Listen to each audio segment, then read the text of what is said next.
Well, hello everybody. Thanks for being here again with me. As you can see, we are playing Beacon Pines again.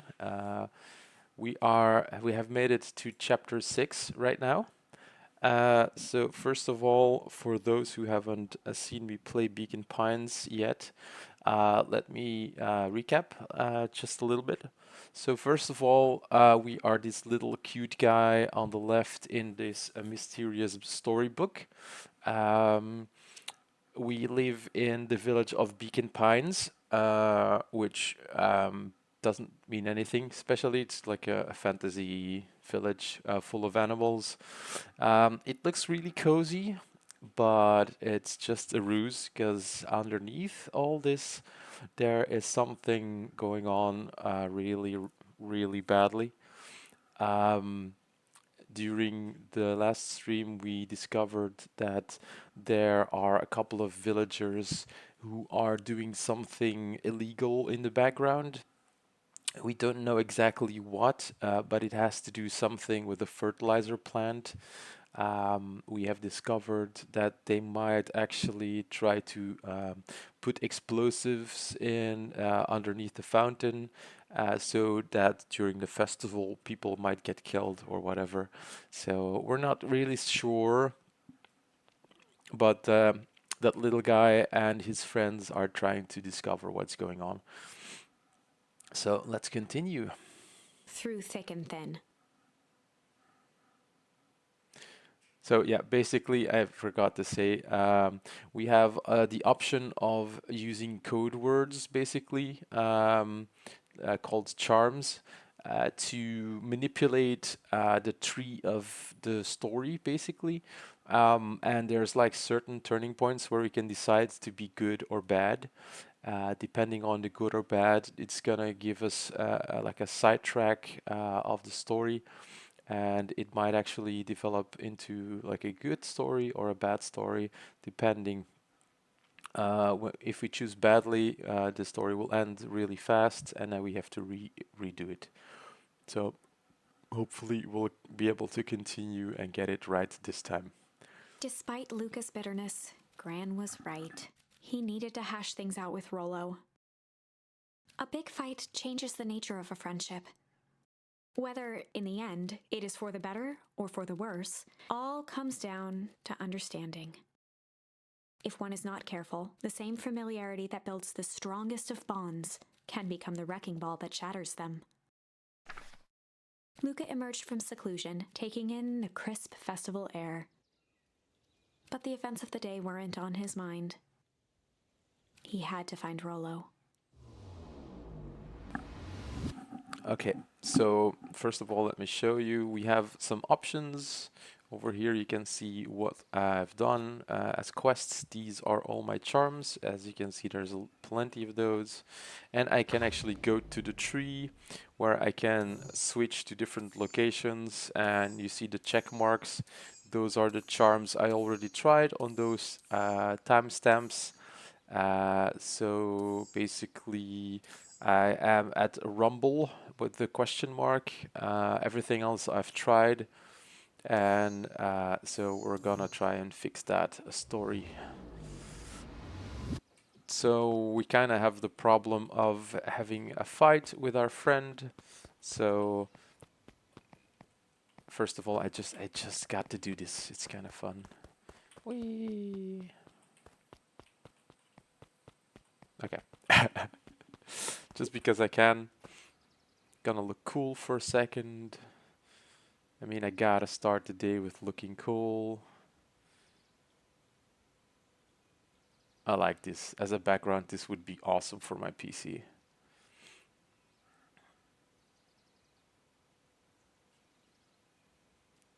Okay, that's enough.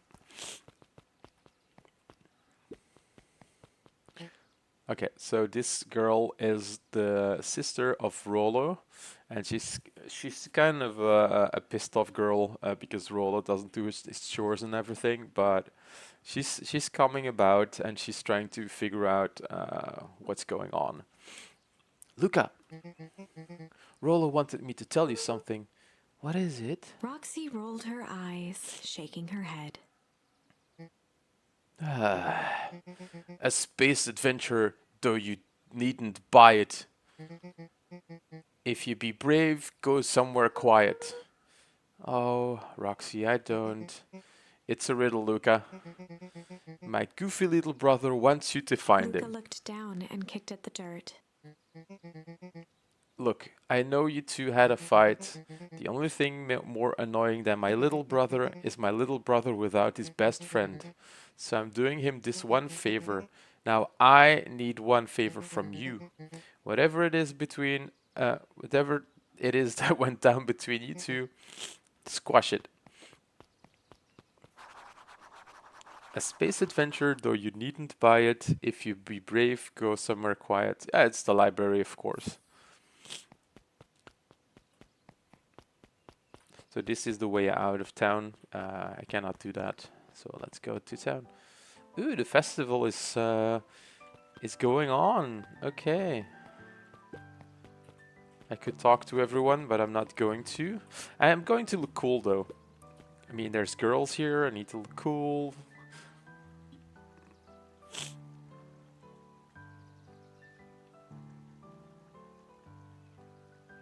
Okay, so a small recap from last time. These guys here, those are guys who do like questionnaires or whatever, and they're like the minions of the evildoers in town. So I gotta be careful with them.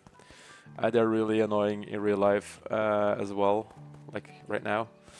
I think this hyena was like the mayor or something.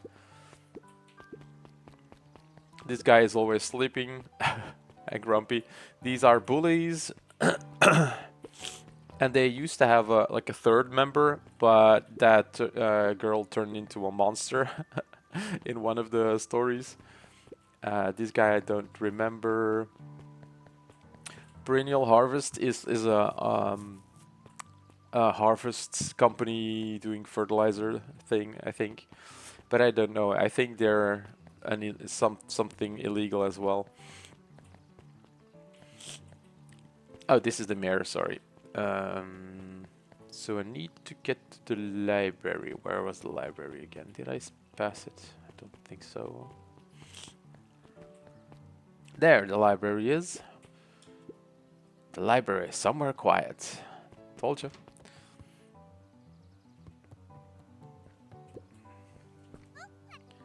Hey, Luca. Kato's eyes lit with excitement. I've been expecting you. Brave on deciphering the first riddle. Yay, that was easy. The first.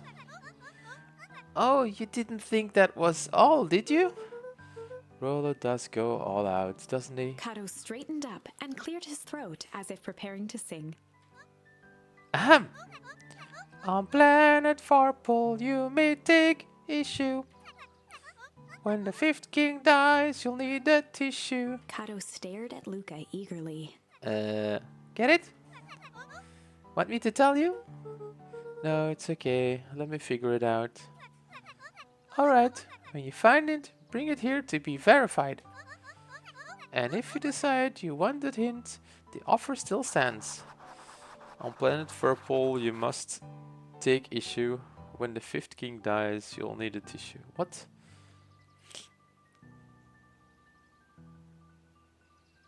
Fifth issue. Hi, Jace. Still working through the newest Hank Atomic. You know it. Some fascinating canon toward the end. Did you know Hank Atomic Shrink Array doesn't technically shrink stuff? It uses inverse quantum particle decay to literally grow the entire universe around an object. Okay. Leaving that object unaltered. So it just looks shrunk compared to everything else? Bingo! That's wild! But Chase, no spoilers please. Oh, right, sorry. Okay. Luca grabbed the Modern Science of Atomic Radiation from the shelf. Okay,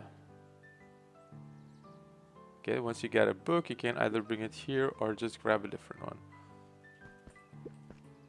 Luca grabbed Natural Photography, Volume 5 from Volume 5. Let's see, what do we have here? Nope, I'm afraid that's not the correct book.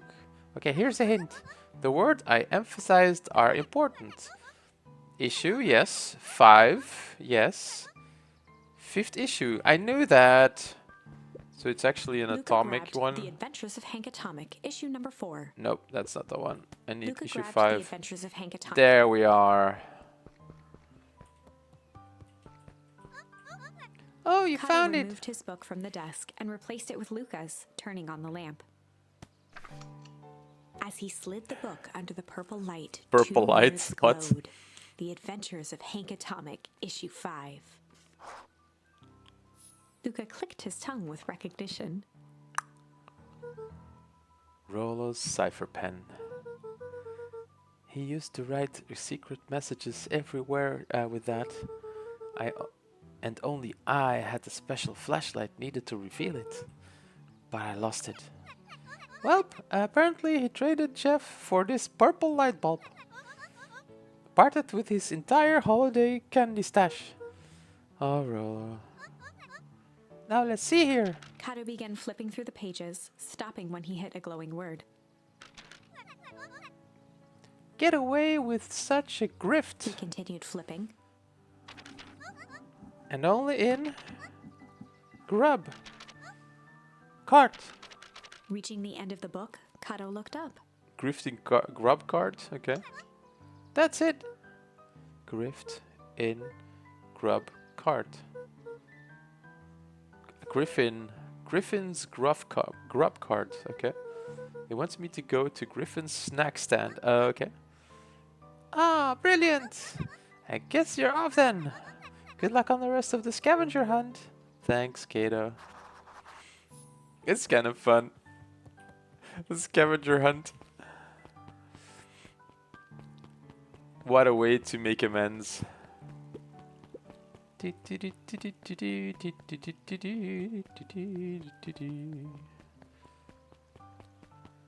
it this one?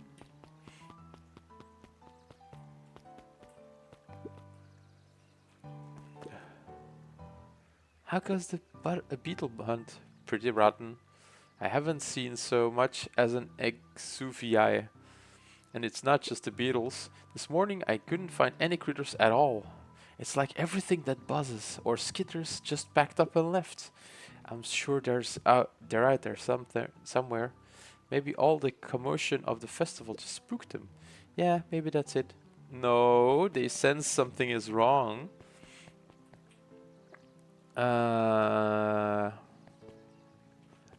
Hang on. I need to go this way, I think.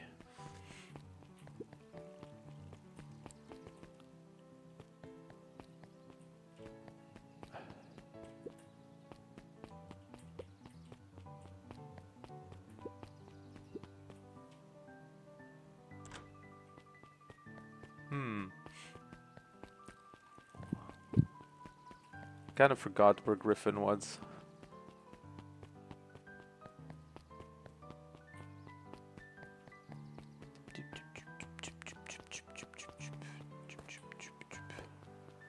No, that's where the factory is.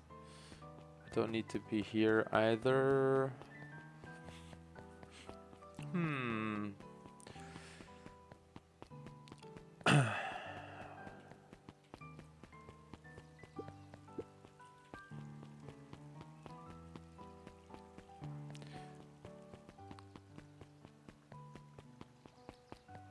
Was Griffin's grocery cart.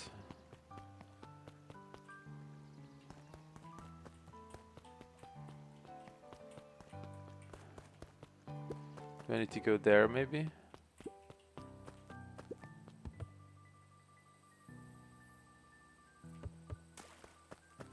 This is me and Rollo's secret hideout. Can look cool. It's nothing here.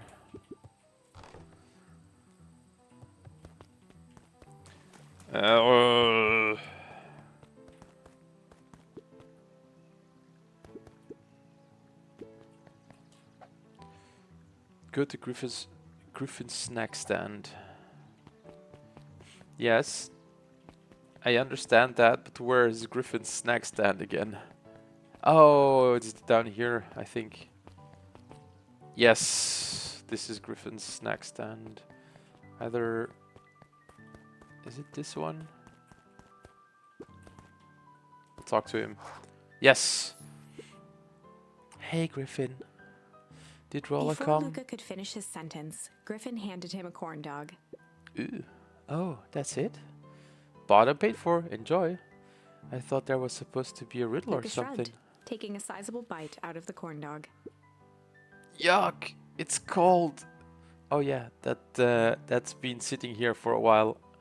Rolla wanted me to be sure to give you that one specifically.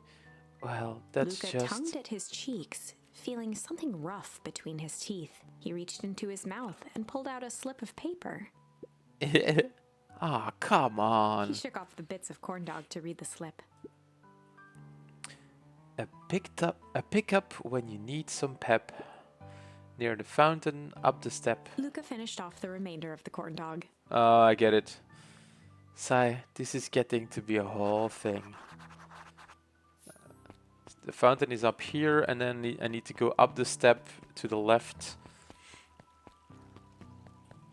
It's there. Ah, I hate that. Yes, there we are. Hello. There you are, Luca. There's no way I'm actually doing this. It's way below my pay grade. Ah, come on, you big stiff. Let the kids have some fun. Fine. But Rollo owes me one. Waved his hands around sarcastically as he began. What takes flight but has no wings, your final task a friendship brings. See, that wasn't so hard. Nice, a new charm. I feel cheapened somehow. I think it's sweet. Good luck, Luca. Wait. What takes flight but has no wings, your final task as friendship brings. Takes flight but has no wings. Oh, yeah, balloons. There he is. Hey. Hey. Did you find the comic book? Yep. And you got the corn dog? Yep. Well then. I know it doesn't make up for what I said, but here, you've earned this. Rollo sheepishly handed Luca the balloons. Flight. So, see, this charm you could actually use to run away from a story point. So instead of fighting, you can just flight. Thanks. You didn't have to go to all this trouble. I'm sorry I got so mad. Dang it, you were supposed to let me apologize first.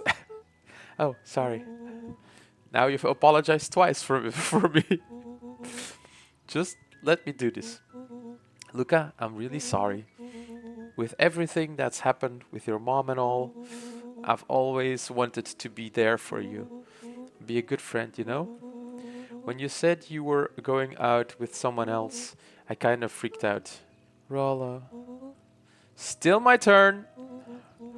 I felt like if you needed some new friend to help you, it meant that I wasn't good enough. But that was selfish and wrong. I was wrong. I'm so sorry, Luca. Okay, apology over. You can talk now. Luca threw himself at Rollo, hugging him as tightly as he could. Aww. Rollo, I don't deserve you. You don't deserve you. I don't deserve you either. That's why we deserve each other. So, what else do you want to do today? We could snoop around and try to find some information about your mom. Snoop where? We could probably sneak into Perennial Harvest HQ while everyone's at the festival. Sweet! Aren't you curious about all the stuff these clipboards write down? What if we get caught? I think we've had enough excitement for 1 week. Let's just make the rest of the day about this. Really? Yeah, the rest of the world can wait one more day. You know, I have been waiting to get some work done on the MCDC at my Mission Control. The aim is a bit unpredictable. That sounds perfect. Come on, Rolo, let's go. Whee!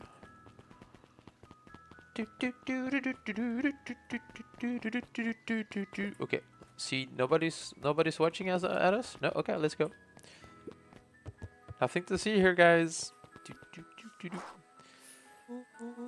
Oh, I almost forgot. I ran into your gran this morning. She asked me to give you Rollo this. handed Luca an unopened letter. I'll wait for you inside if you want to read it now. A letter? Luca, some things are going to happen that might be difficult for you to understand. If I am honest, I hardly understand them myself. But whatever happens, I need you to know that I love you. None of this is fair to you. You have already lost so much. We both have. I wish there was a simpler way forward. But if there is, I haven't thought of it. God knows I've tried. Everything I've done, I did for you. Yes, you did a lot of evil stuff for me, huh? I hope someday you can accept that. Love, Gran. I love you too, Gran. Luca folded the paper into his pocket and headed up the ladder.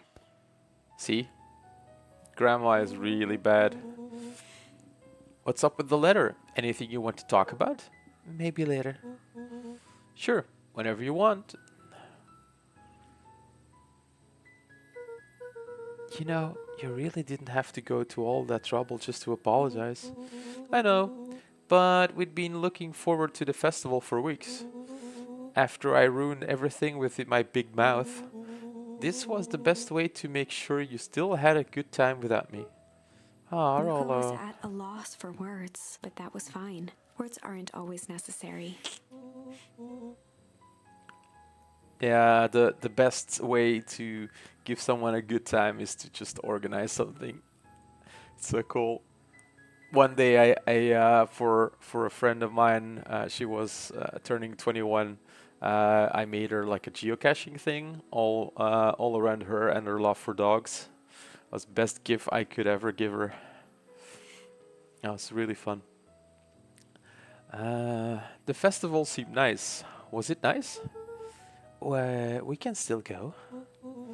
Nah, this is fine. Well, there's always next year. Sadly, this was untrue. A distant rumble shook the treehouse. Kabloomy! Everybody dead. Huh? What was that? Oh man, we missed the It was not fireworks. fireworks. It was something the boys couldn't possibly comprehend. Something as old and cruel as time itself.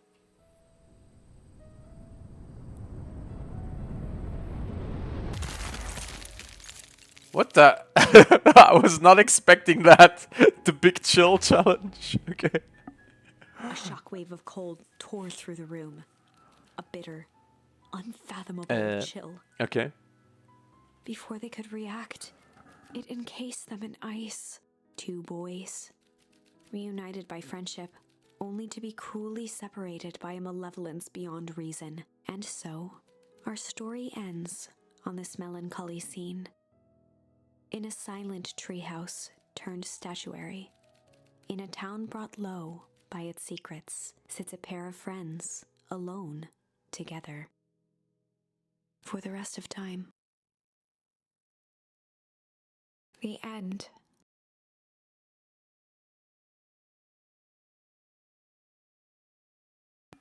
Okay then. It seems like the story ends here. So I think we're gonna have No, to. that can't be the ending. It simply can't. Yeah, we're gonna have to change it. I won't accept it, and I hope you won't either. There are more endings, more possibilities. I can feel it. We are just going to have to sort through them all until we find the one that fits. My thought exactly. So do we have different options? Yes. Okay. So we have different options. First of all, we have this one, the MCDC. Basically, that's a story where we get hunted by the clipboards to our fortress, and we have like an MCDC. Was it a defense system? I don't know. Mission control defense system, I think it was, where we tried to fight, and I think we might actually need to fly the flight option to run away, or we could go to this location, Beginner's Guides to Hostile Interrogation, where we managed to capture one of the people. I think, is it the mayor? I'm not sure. In a hidden area in my grand's house. Actually, it's not my grand's house. It's my house. Well, Lucas' house. And we either chilled or we could actually go hard on that guy. I think we're gonna do this one because I think if we flight here, it's gonna not gonna give a good ending. Let's go here.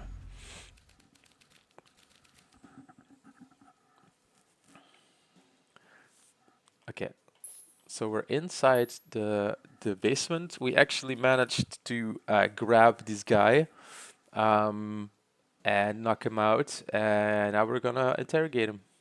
So it's gonna be good cop, hard cop. They'd run the classic good cop, hard cop interrogation. Rollo brandished a steely gaze. Ooh. I've got this. Read about it 100 times. Rollo swaggered past the chair which propped up the slumping Hiram Tolliver. Without even looking at his captive, he began with a long, blustery drawl. Well, Mr. Tolliver. Remained motionless. Rollo spun around to face him. He'd clearly expected to rouse Mr. Tolliver with his booming voice. Mr. Tolliver. Unsure glance. Rollo slammed his fist on the table. I said, Mr. Tolliver. He the table lamp and beamed it onto the unconscious face. Mr. Tolliver groaned and slowly lifted his head. Interrogation begins. He recoiled with a muddled, weary squint. What in the The world? chair wobbled as he attempted to straighten up. Who's there? Mr. Tolliver could only make out rough shapes through the glaring light. With a gruff tone, Rollo hoped to both conceal his voice and intimidate. I'll be asking the question here, punk. Now, hold on, let's just calm down. Oh, and I am calm. Calm as a carrot in dirt. Lol. As for you, looks like you're The sweating. doubtful expression on Beck and Lucas' faces transformed into awe. What can do this?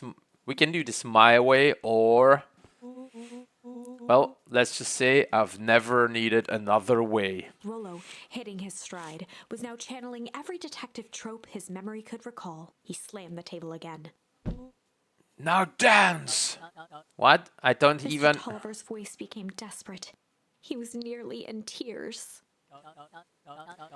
You've tied me down. How on earth could I dance? Dance with your mouth, punk. Spill the beans. What are you doing poking around this house? I'm here to help Juniper. To make sure everything's ready. Oh, so you're in cahoots with Gran? Gran? Mr. Tolliver was in a daze, now more confused than ever. Gonna help her blow up the festival, eh? Blow up the festival? Good lord! He shook his head, feeling more and more dizzy. No, you've got it all wrong. Where's she now? She's headed to the source. Source? What's the source? It's where His voice faded to a whisper. the town began, where it all began. What is Operation Sparkplug? With that, Mr. Tolliver passed out cold. Lol. Rollo swung around with a repentant grimace. Damn, Rollo. I think you went a little too hard on him. What did he say about the source? It's where the town began? We need more information. Yeah, but we'd better not push Mr. Tolliver any further.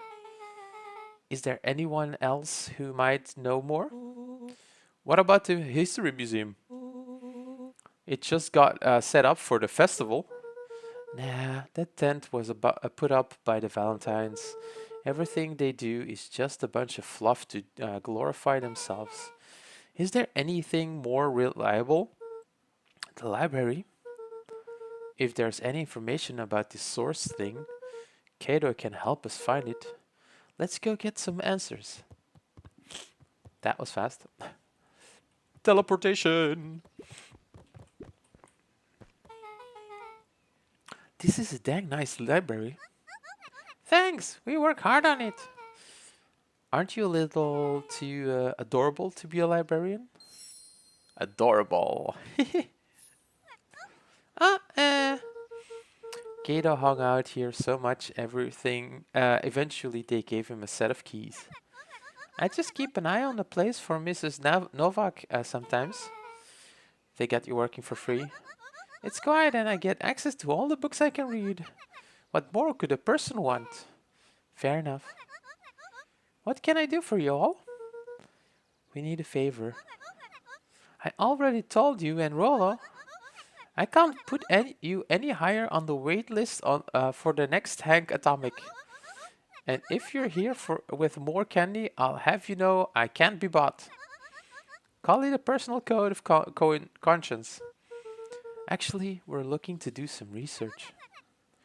Now you're speaking my language. What are you looking for? That's a thing we sorta don't know. What do you got on the history of the town? Huh? There's a county record archives. What's in those? Births, deaths, newspapers, clippings, stuff like that. Pretty boring reading.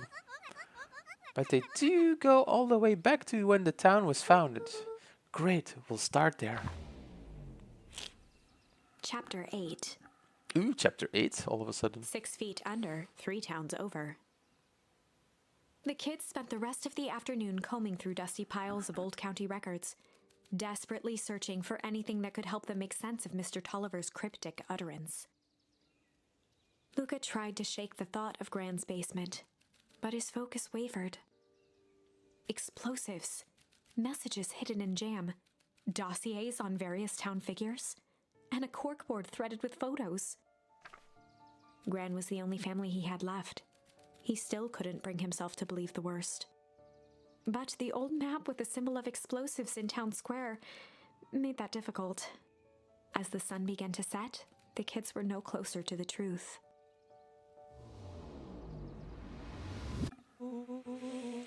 If I have to read any more records, my eyeballs are gonna pop. We have to keep digging. If I dig another word, I'm going to end up in one of these asinine death records. Rollo Carter lived a full and wonderful life, till he read so much boring crud that his brain oozed out of his Rollo ears. shut his book with an assertive nod. If you've got a better idea, spit it out. You sound like my sister. Keep pushing your luck, pal. And it won't be boring county records that kill you. I'll put you on the obituaries myself. Rollo muttered under his breath. You're a county record? Really? That's the best you've got? When I'm done with you, you'll be the footnote in history. Just Beth like... slammed her finger down on the open page before glancing down to read. J. Hartford here. I'd love to see you try. Hey. We're all a little tired here. Let's just take a minute. Something tickled the back of Luca's mind. Wait, what was that my name back? On the obit? J. Hartford? From the Brookfield Tribune 8 years ago. That can't be right. What is it? J. Hartford? That's my grand's name, Juniper Hartford. Maybe there were two J. Hartfords? Mrs. Hartford is survived by her young daughter E. Hartford. My mom's name is Eleanor. Okay, this is getting creepy. If your gran is 6 feet under, 3 towns over, then who am I living with? The question hung Da, in the da, air. da. Or maybe, just maybe, it's the same person. La la la.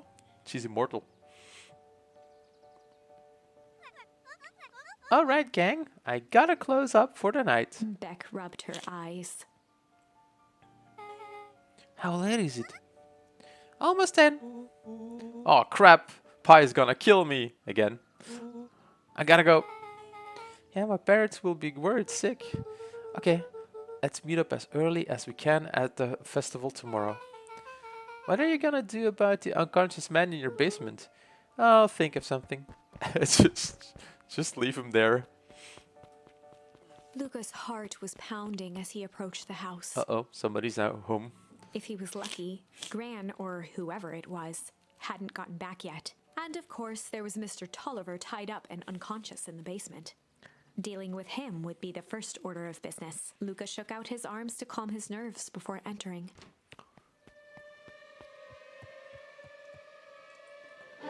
He held perfectly still, tempering his breath, and listened closely. She was asleep. His only hope was that she hadn't found Mr. Tolliver before dozing off.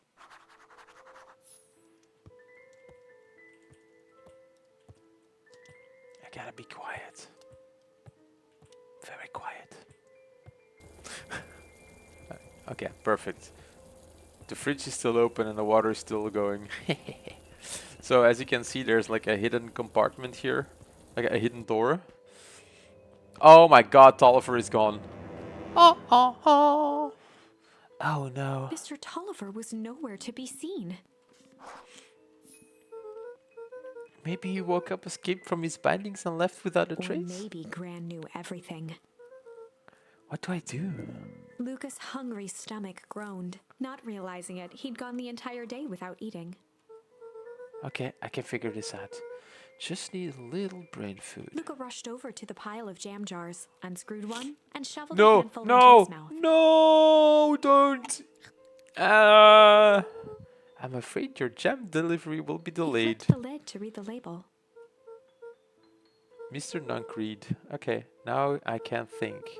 So if Gran knows we tied up Mr. Tolliver, I'm screwed. If she doesn't know, then I need to play it cool. I guess the only option is to go to bed and act as if nothing is wrong. Gran will think Mr. Tolliver finished what he was sent to do and left him when he was done. Okay, so actually I thought the jam would actually be like some nuclear transformation juice, whatever. Oh crap. Gran? Okay, stick to the plan. Go to bed and play it cool. Okay. But what if Gran is in my in my room? As Luca climbed the final stair, the emotion of the day dragged heavily on him. With each consecutive step, his legs weakened. His stride began to falter. He tried to grab for the railing to steady himself. Something was wrong. Yep. It's a jam. Just a few more steps. Luca groaned Wow. and tried to move. His limbs might as well have been bolted to the ground. Through numb lips, he mumbled just before falling asleep. Yep.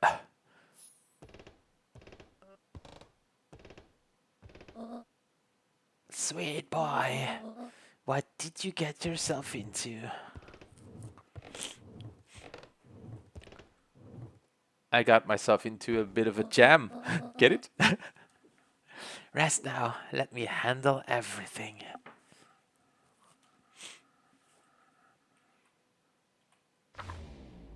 The end. Chapter 9. Okay. A speech to end all speeches. Ooh. Luca awoke to find himself face down in bed. He moaned into his pillow. Why would Gran drug him? Or rather, why was she trying to drug Mr. Nunkreed? Shaking the questions from his woozy head, Lucas snapped back to the matter at hand. The festival! I gotta get to the festival. Yes. Can I enter this? No. I wanna check these rooms out. No, still no. Okay. Festival Gran! Are you here? Gran! No. It's kind of funny. This room is open and she doesn't really care. She just leaves it open.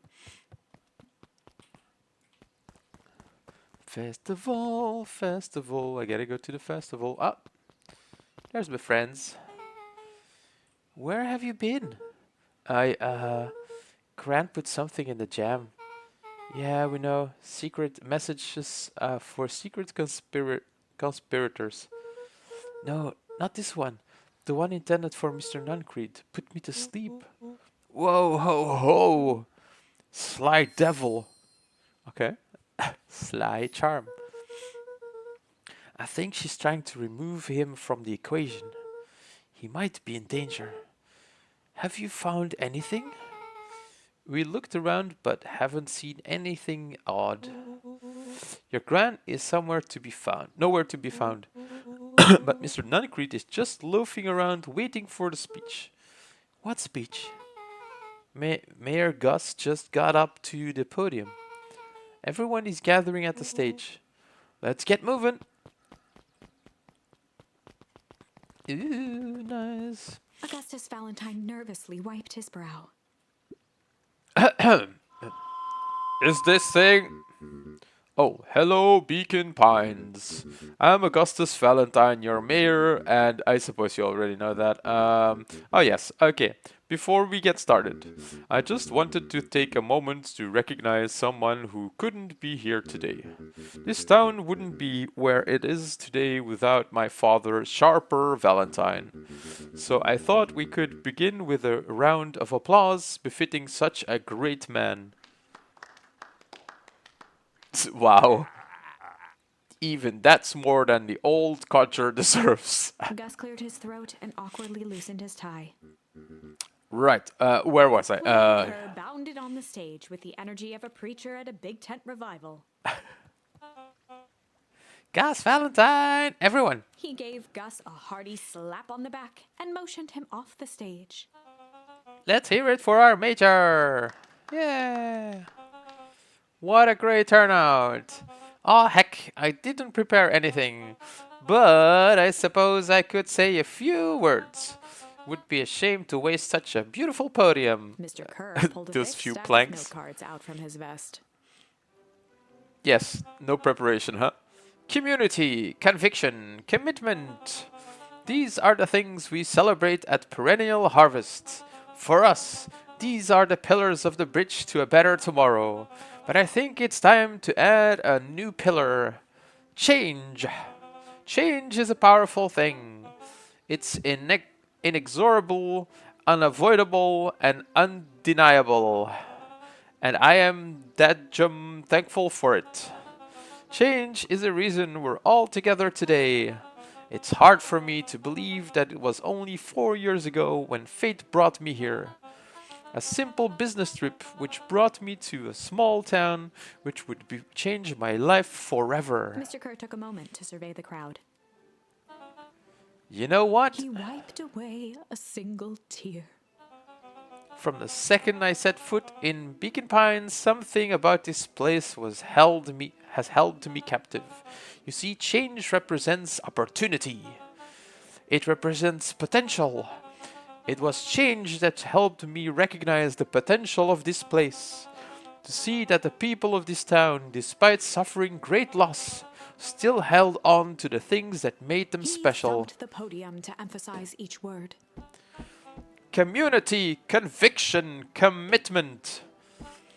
Change. Mr. Kerr nodded confidently, biting his lip. The crowd was silent, in rapt attention. Fate made a perfect match that day. Nothing is more important to you all than community. And Perennial Harvest is a community first and foremost. Mr. Kerr methodically made eye contact with each section of the crowd. The only way you made it through the foul harvest was an unshakable conviction. A conviction that a better tomorrow was just over the horizon. Perennial Harvest was founded on a conviction that we are the horizon. This festival is a symbol of our commitment to each other. His voice began to build to a crescendo. We now walk hand in hand into a future we will shape together. And that is what change is all about. Grabbing the future by the scruff of the neck and making things happen. Change is a choice. I am tickled pink that we will all be making that choice together. How great is that? You imagine what we can accomplish. What was that? The crowd began to look around nervously. Don't worry, a little thunder isn't going to ruin this day. Everyone remain calm. Mr. Kerr quickly flicked through his note cards. Where was I? Yeah.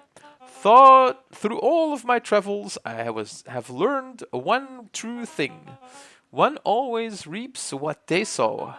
We have all planted a lot of good in this town, and so it is with a happy heart that I can He proclaim raised his hands up to the heavens. our harvest awaits. Okay. Oops. At that moment, a merciless wall of impossibly cold air ripped through the crowd, instantly freezing everyone and everything it touched. For a man like William Kerr, this was a fitting way for things to end. On a stage, with an entire town frozen in rapt attention for the rest of time. The end. Yeah, definitely. The best speech ever. There's that ice again! Whenever I think we're getting close, it comes along and ruins everything! Maybe we should just quit? Maybe you should just close the book, walk away, and never think of me again. No, I don't mean that. We got a little closer this time. We just need to try again. Please. I love the fact that the storyteller is pleading to keep reading. It's kind of fun. I hope they're gonna give me the option now. Ah! It would be fun to actually go like, okay, I'm out of here. Okay. Okay, so something changed. We can still do the flight here. Let's just keep going on that same storyline. We can do good cop, sly cop.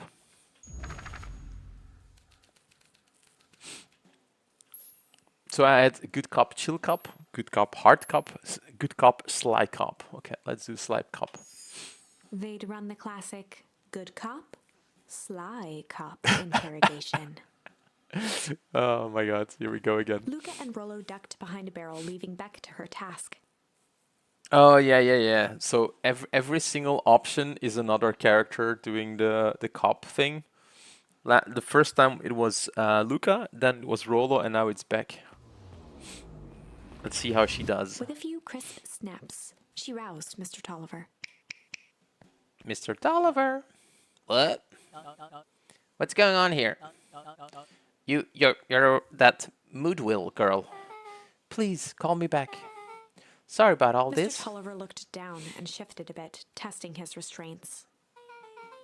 It seems there's been a mix-up. You see, I'm down here for the same reason you are. Juniper sent you here? Beck caught herself before letting the surprise manifest on her face. She'd already gotten him to reveal his relation to Gran. This was going to be easy. You know how Juniper is with her precautions. Operation Sparkplug has us all on edge. I guess she thought you needed some backup. But she sent a child? What better way to avoid prying eyes? Who would suspect a kid? I suspect that makes Mr. sense. Tolliver wriggled a bit in his restraints. Oh, I'm so sorry. Beck quickly removed the ropes. That had to be uncomfortable. A little, yeah. But you understand. We never know who to trust in this town. Mr. Tolliver rubbed the growing knot on his forehead. Very true. So it turns out we're both here Beck twirled her to hand, as if to prompt Mr. Tolliver to finish her thought. destroy the Beck evidence? shook her head and clicked her tongue. Yep. The old gal is nothing if not Mr. thorough. Tolliver let out an amused huff in agreement. She sure is. Can't blame her though. If anyone here to find out that we're going to destroy the source, well, we both know how bad that might be. No one will know anything once I finish cleaning things up down here. Beck was on a roll now, playing Mr. Tolliver like a fiddle. You're sure you can finish this up on your own? Juniper trusted me for a reason. You can leave the rest to me. Good. There is one more loose end I'll go work on. Loose end? Oh, it's nothing really. The other day I had the radio on scan while restocking the candy shelf, and wouldn't you know it, I intercepted an odd phrase in a perennial harvest transmission. Underground secrets. That's ominous. I know it might be a password, but Juniper dismisses it. Said it wasn't mission critical. What's the password for? We don't know. So we have a password and nowhere to put it? It's gotta mean something, right? Good thinking. You should probably go work that out. I've got this under control. That's a relief. Between you and me, this basement gives me the willies. Heading for the stairs, Mr. Tolliver hesitated and turned to Beck with a puzzled look. She grinned and gave him a peppy wave. With a shrug, he continued up the stairs, whistling a jaunty tune. You guys caught that? Sure did. This whole thing, Mr. Tolliver had a candy shelf. But all he ever sells us is apples? Beck blinked slowly in disappointment. The password, Rollo. Well, sure, but once things are back to normal, I'll be having a word with Mr. Tolliver about the candy shelf. Fine. In the meantime, I've got an idea. She turned to the table and began tearing small scraps of paper. He said he heard a password on the radio. Any good spy transmission is never what it Beck seems. marked each scrap of paper and leaned back. We just need to find the hidden meaning. Okay. What's another word for underground? Buried? Covered? Could it be a cover-up? Maybe it's one of these easy letter... each letter is a number thingies. So U would be 21, N would be 14, D would be... Ooh! It's an anagram! Nuncreed's Drugstore! Luca and Beck looked at Rollo with amazement. Rollo, that was incredible! Well, it's either that or Cred's Nude Rug Store. Yeah, I think you were right the first time. How did you do that? What can I say? I love ciphers. Well, I guess we now know where to go next. You know what I think? I think Nuncreed. I think there's like two factions. The faction of the guys who are doing something in the back who are going to destroy the source. And Nuncreed is probably one of like an operation with the clipboards who have the source and are using the source for something evil maybe. And there's like an elevator inside the telephone booth going to like a secret underground base or something. What are you doing here in the night, lady? You heard me half to death. You scared me half to death. Sorry. You kids haven't seen Mr. Tolliver around, have you? Nope. He's got me waiting around like the last slice of pie. I swear that man would be late to his own funeral. Okay. No, we don't know anything at all, honestly.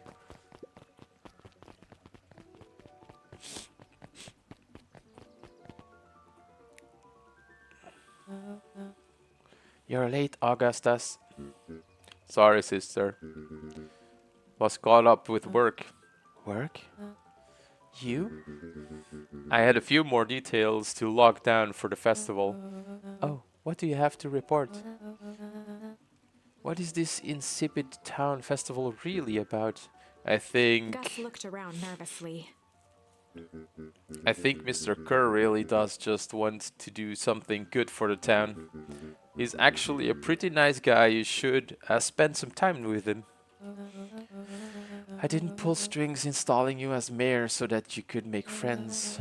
Your job is to help me figure out what Kerr and Perennial Harvest's true intentions are with this town. You have a responsibility. This is our father's town. Was. Excuse me? This was our father's town. He's gone, Harris, and he's not coming back. Father left us with nothing but problems. Where Mr. Kerr here came here and offered to help us. We accepted that help. We didn't agree to them turning Father's warehouse into a toxic dumping ground. That's just a temporary arrangement. The glow can be seen from our damned backyard. They are dumping their nasty little secrets on us. When this all inevitably goes wrong, who do you think will be Eris's cry blamed? hung in the air. We have we have a new choice to make now, sister. This town is going to change whether we like it or not. Are we going to choose to be part of that future or be forgotten in the past? It's a shame. Father named you Augustus, but you will always just be a Gus. Good night, Eris. I'll see you at breakfast tomorrow.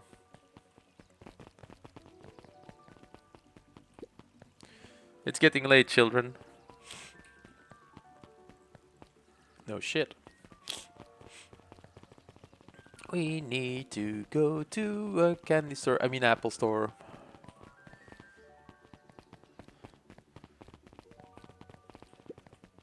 What are you doing here, little kid? Solomon stood proudly at the entrance to the drugstore, Solomon is the son of the heiress, I believe. holding a brown bag overflowing with black licorice. Hey, Solomon. We're looking for Mr. Nuncreed. Is he still in here? I'm afraid not. Then where'd you get the candy from? You might say we have an Solomon arrangement. shoveled a surprising amount of licorice into his mouth. Ooh. Sometimes it's the small pleasures in life. It's always the small pleasures in life, people. Though we might not always have family to rely on. Licorice has never let me down. Well, I can't say licorice would be my first choice. But whatever floats your boat. You can tell a lot about a person by their choice of confection. Oh, yeah, I guess. I like sour gobs. I'm certain you do. I always wondered why Mr. Nuncreed kept licorice in stock. You must eat enough of it to make it worthwhile. There are many ways to earn loyalty. For some, it's easy as cold as hard cash. Okay. So you see that telephone booth there? There's an elevator inside. That's one of the ways I died last time. Maybe not died, but that's the way the story ended. Well, he's right. It's locked. There's got to be more clues. Okay, let's see. Let's see. Can I go there?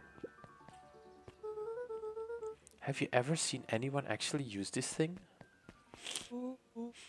Besides Mr. Nuncreed? No. Beck cupped her hands on the glass to peek inside. There's not a normal... This is not a normal phone booth. It's got like a blinky keypad. Why would there be a blinky keypad? Kren's Nude Rock Store? I mean, Underground Secrets. The password. Flung open the door, and they all squeezed in. Oh my god. Story's gonna end here. Alright, Let's see here. Luca cracked his knuckles and entered the letters into the keypad. Sounds like that did something. Great. Now what? I guess we... The inside of the phone booth dropped loose from its shell. Perfect. Without even the space to panic, they closed their eyes, held their breath, and accepted their fate. Suddenly, the chaotic descent slowed to an effortless landing. It was unclear where they ended up, but at least it was solid ground. Oh my god, sweet. The air was stagnant and smelled vaguely of chlorine. I actually thought we would not be seeing this. Oh, there's 3 tunnels. Oh my god. We're gonna have to decide who goes where. I knew it. You knew that there was a secret hub full of strange tubes under the phone booth? Of course I did. Didn't I say that? No. I definitely thought it. Luca, do you remember when I said how cool it would be if the transdimensional conduits from Hank Atomic issue 12 were real? Rolla, at one point or another, you've said that about every technology ever discussed in Hank Atomic. That's why I'm such a good predictor. It looks like each of these has something written on them. Mining Operation Alpha. Okay. You guys have mines here? Not that I know of. This town is all farms and fertilizer, and a series of tubes. Pa always says you can only trust a miner up to the point when they get cold.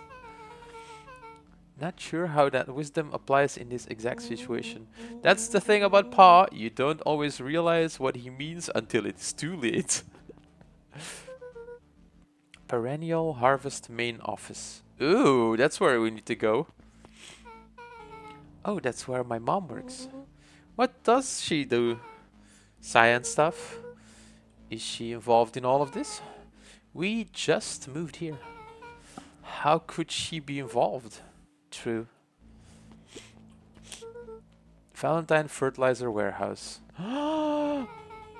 Isn't that where you almost got snatched? Yes. Why would Perennial Harvest have a tube going to the old Valentine place? This is starting to feel like something big. Okay. Okay, can we get... Oh, yes. This suit has a broken mask. Yeah, that's the one you broke. So, have we found our mystery warehouse creeper? We've at least found their hazmat suit. If it walks like an Uncreed and talks like an Uncreed, let's not jump to conclusions. Just saying. That's a lot of buttons.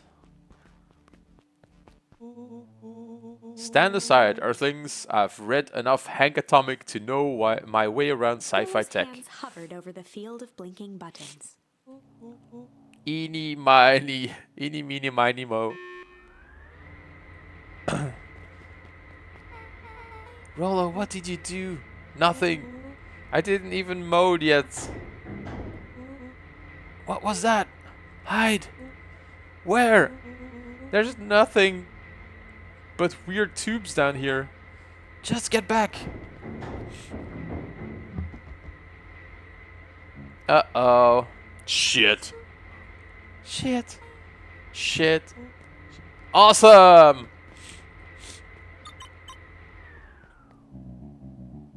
You all need to come with me now.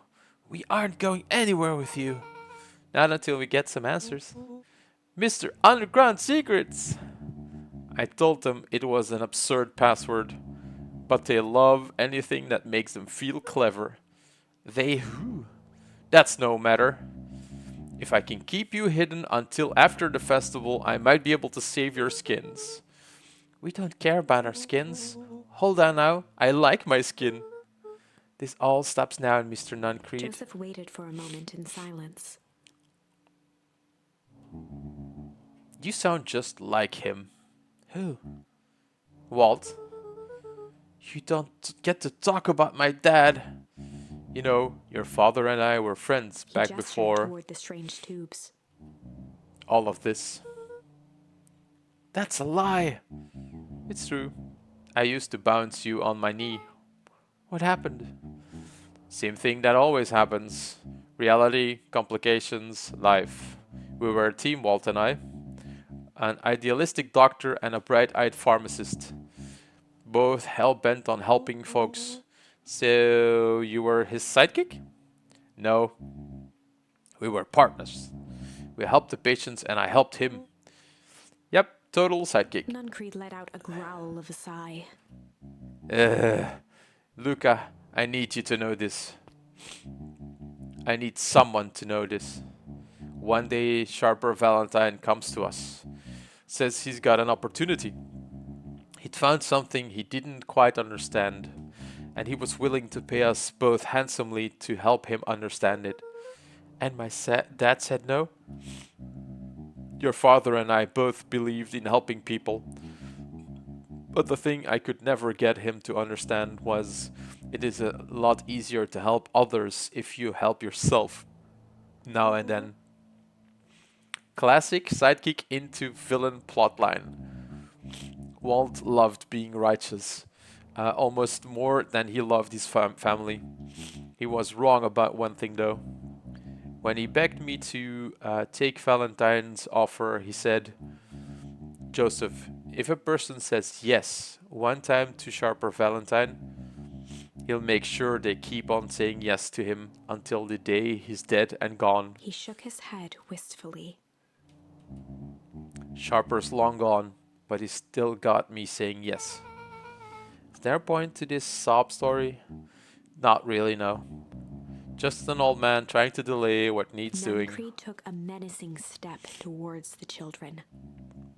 I tried to keep you safe. I tried to keep you and Juniper out of this, but you forced my Luca hand. began to laugh. What? You really don't know? My gran isn't out of this. She's been scheming right under your nose. Juniper? Seems like she's planning a crashing the town's party. She's going to disrupt the festival? Why would The she? color drained from Nuncreed's face. How does she know? Apparently she knows a lot of things. What? Let's just say this isn't the only underground layer we've busted into today. And honestly, hers is way cooler. She's got maps and explosives and bad intentions, big man. Nuncreed grabbed Luca by the shoulders. His eyes were frantic. You need to tell me what she's going to do right now. She doesn't understand what it is she's messing with. Tell me now. She's in danger, boy. I don't know. She had a map with a mark on the fountain in town square. The fountain? But why A would... jolt of realization struck Mr. Nuncreed.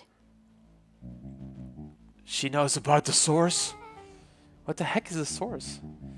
If she destroys the source, it could catalyze and... Dear God, she's going to freeze us all.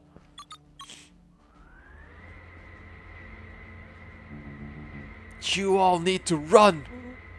Run where? Away. As far away from this town as you can get. Head west and don't look back. Foop. So nice. That did not go how I expected. So... We're totally following him, right? Totally. See you on the other side. Whee! Let's go. You good? Yep. I love this town. Chapter 8. It's like a giant vacuum cleaner. The cold, hard truth. Beck leapt up, allowing the suction to yank her into the dark. Dimness eclipsed around her like the shutter of a camera as she seemed to cover great distance in mere moments. Her only points of reference were glints of upcoming turns, which approached with frightening speed, only to carom her gracefully along.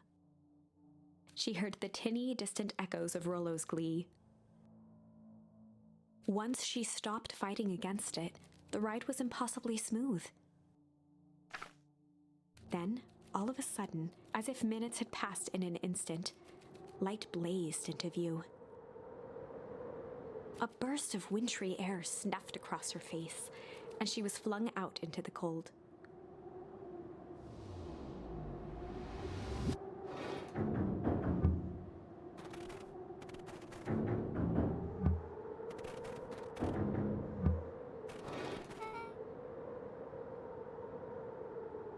Wait, what? That kind of looks where my house is right now. Are we in the future or in the past or what? Maybe in the past. That was intense. Yeah. I think I might have parted with some fluids in there. Any idea where we are?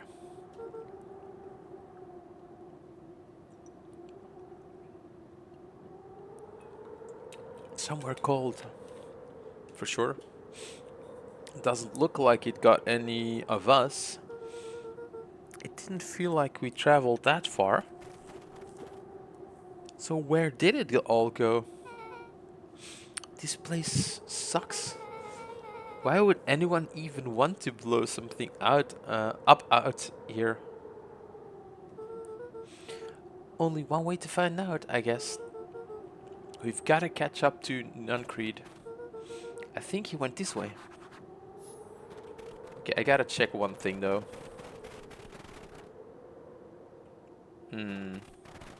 Thought it would be the same thing as before. Let me check that area. Maybe we find something here. No. I kind of like the fact that you can actually come here. Okay. It kind of gives you more freedom. It's not like you have to go this way.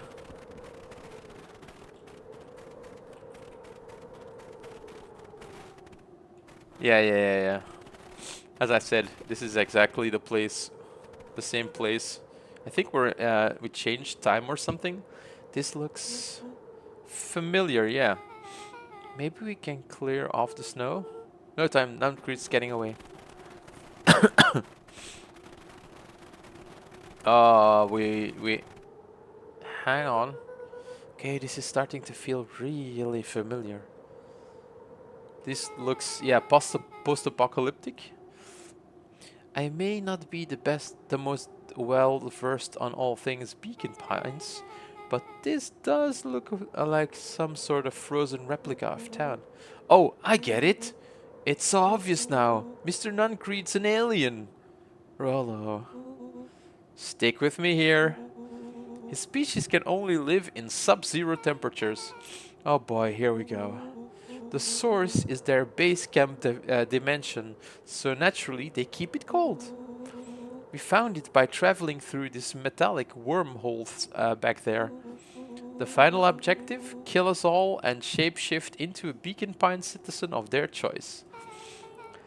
You never really had me, but you very much lost me there. You get used to it. We should keep moving. We came into the future. As they rounded the corner to the frozen town square, they spotted Mr. Nuncreed inching cautiously toward a pit at its center. He held his arms out gingerly, as if approaching a beast in the wild. Or maybe no, it's not a time shift. It's probably another dimension. Upon closing the distance, Luca recognized what Nuncreed was after. Gran stood confidently at the edge, one arm outstretched over the abyss. Nearby, a wheelbarrow had been emptied out. She held a lit torch, which flickered in the bitter wind. Juniper, I don't know what you think you're doing, but I assure you this is not going to solve anything. If you drop that, we've doomed this whole town. Oh, it wasn't me who doomed this town. I've been watching you, Joseph. I know what you've done. You and your co-conspirators. Gran? What's happening? Luca, you and your friends need to leave right this moment. Mr. Nuncreed turned back toward the kids, desperation in his eyes. Listen to your grandma, Luca, this is between me and Rolo and Beck Juniper. held steadfast in awe. Luca approached closer. Mr. Nuncreed spun back toward Gran, his voice growing louder. You've got it all wrong, Juniper. Just hand over that torch. You don't understand what you're doing. How could I possibly trust you to do the right thing? Walt told me everything. He trusted you and you betrayed that trust. Luca, did you know that this man's entire life is a lie? If it weren't for him, your father might still be alive. Nuncreed winced with anguish. His voice hardened. That's not true. They both now yelled, not to each other, but at fate itself. Making their peace with long-held burden. The wind howled with encouragement. Walt was like a brother to me. We just had different ideas about how to effect change. Very convenient that your way just happened to line your pockets. Now that's not fair. They menaced at each other, both catching their breath. The moment balanced on a knife's edge. Dun, dun, Amid a dun. blur of emotions and memories, Luca's mind flooded with questions. The wind calmed, as if to give him the stage. And in the stillness he began to weep. And in the stillness, he began to weep. It was all just too much. Falling to his knees, Luca whimpered softly. The tears crystallized as they hit the snow. Gran stared at Luca for a moment with warm sympathy, remembering why this was all necessary. This'll all make sense soon, Luca. Then everything you can go back to normal. I promise. She stiffened up and brandished the torch at Mr. Nuncreed. You can't hide behind those people any longer, Joseph. Once their precious source is destroyed, we'll see where their loyalties fall. Juniper, don't. Ignoring his final plea, Gran flung No! the torch into the deep darkness. She Kaboom! smiled and exhaled in relief.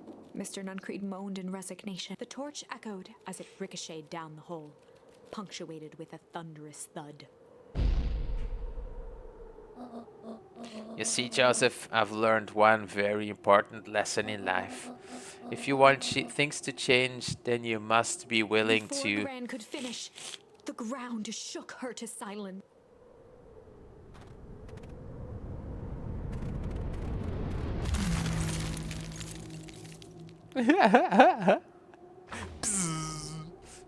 At the end. Gran only had time to spin around and run to Luca.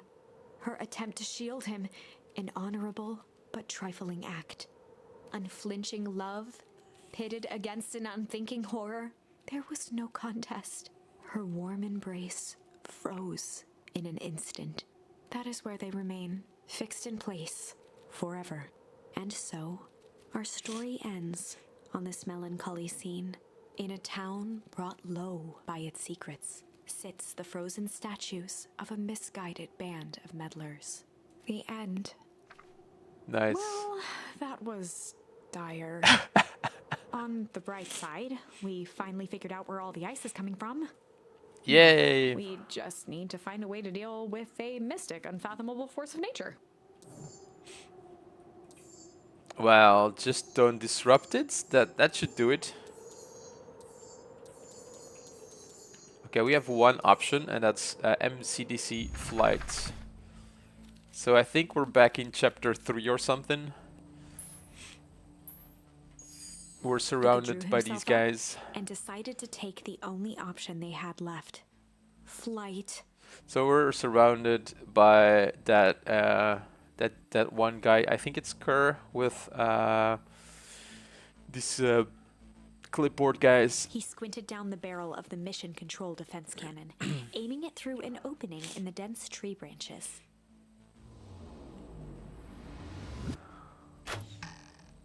He looked up with surprise as it struck true and taut.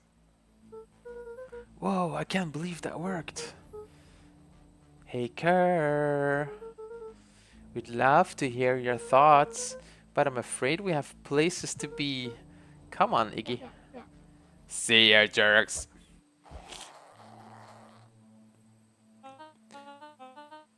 Sigh. Fine. We know where that leads them. This way, we'll take the tunnels. So as you can Luca see, and Iggy Iggy is winced as they sprinted through the thicket.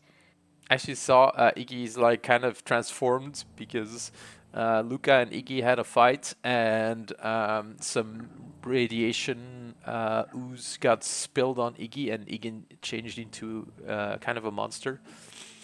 But then later on they made amends and now they're friends and trying to survive. The branches clawed at them, reluctant to give passage. After what felt like a marathon, Luca stopped in his tracks as they reached the clearing. What the? That was all he was able to say before Iggy slammed into his back. The boys tumbled down a steep decline and crashed with a wheezing thud on a surface as hard as ice. In fact, it was ice. Chapter 5. Signs. They stood silently, catching their breath. The sky was like sapphire. With each breath, a plume of steam escaped from Luca's lungs. Let's keep moving. Luca pulled Iggy to his feet as they gazed across a snowy terrain. Oh wait, what? How is that possible? So basically there's like a frost area right next to the warm area of the town. How is that possible? That was actually pretty badass. Uh-huh. I think we lost him. Are we up in the mountains? I don't think so. If anything, we went downhill. Then what's up with the winter wonderland? I don't know how I should speak Igish. All I know is there's no way back to the way we came. Let's see if we can get our bearings. Follow me. Okay, so let's go this way. Luca, are you there? Luca had almost forgotten the walkie-talkie he was carrying. It's that bozo Kerr. I hope nothing bad has happened to you out in the Luca woods. looked at Iggy with hesitation. No need to be With a rude. resigned sigh, Luca responded. It seems like the only dangerous things in the woods is you. He speaks, the young man of the hour. Now, how in tarnation did you end up with one of our radios? Just lucky, I guess. Boy, howdy. You Van Horns are full of surprises, aren't you? You knew my parents? I never had the honor of meeting your father, but your mom sure was a handful. Luca winced, shoving the walkie-talkie back into his pocket. We gotta keep moving. Can we go? No. No. No.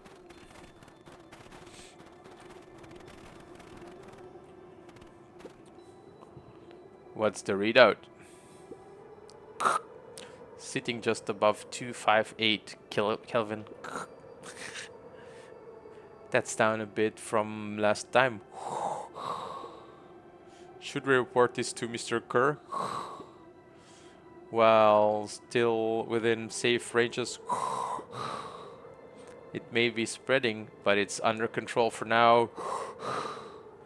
Even small nudge in the equilibrium could cause a cascade. Dude, relax. Just a few more sides to hit before we can punch out. Let's get this over with.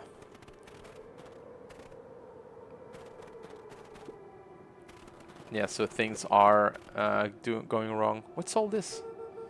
Hard to say with all this snow. I think it's a down sign. I can almost make out letters under there. What time could this even be? There couldn't be another town this deep into Weepwood. I'm looking at evidence to the contrary. Let's figure out what we're dealing with here. Step 1. Snow's gotta go. I'll see what I can do. Okay, we can... Ah! Throw! Yes! I knew it! I knew it was a Stared in double Beacon disbelief Pines. at the sign that now clearly read, "Welcome to Beacon Pines." It's a different dimension. This doesn't make any sense. We're in Beacon Pines? How is that possible? We ran away from town. How did we get back here? I guess we got turned around. Where did all the snow come from? Well, it's been colder than normal lately. There's a pretty big difference between sweater weather and this Arctic hellscape. The puddle we found at before, it was cold too. Maybe all of it leads to one source. You think it's related? What the hell is going on? We're gonna get you some answers. Let's keep moving. Yes, get me some answers. The fencing glistened, each chain link encapsulated with a translucent layer of ice. Looks like the stuff they put up around Weepwood. The stuff who put up? I don't know. Oh. It's all frozen. Looking down at the frozen stream, Luca could faintly see a school of minnows encased in the ice. Whatever happened here, it happened fast. The fish didn't even have time to run. Or, you know, swim run. The crunching of footsteps trailing Luca went hush. He looked back to see Iggy's face twisted with confusion. Everyone's gone. What? There's nothing here but more snow. There must be an explanation for all this. We have to keep looking. You can look all you want. I quit. Iggy, we have to keep going. You don't get it, do you?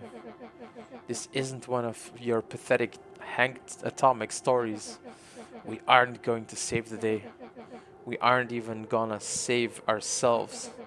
My face is mangled, the town is destroyed, and everyone we've ever known is gone. We don't know that. You can't just quit. Do whatever you want. I'm done. Iggy, it's gonna be okay. Luca peered upward at the darkening sky. He let out a long, foggy breath. Faintly, Iggy began to cry. Seeing Iggy in such a pathetic state gave Luca a sense of compassion, and more than a little guilt. It is getting pretty late, I think. Probably not a great idea to stumble around in the dark anyway. Luca allowed himself to collapse next to Iggy. Let's just rest for a The bit. boys huddled together for warmth and comfort. If not for exhaustion, their minds would be racing, trying to make sense of the events of the day. As it was, all they had energy for was to sit in silence, numb. And then they died.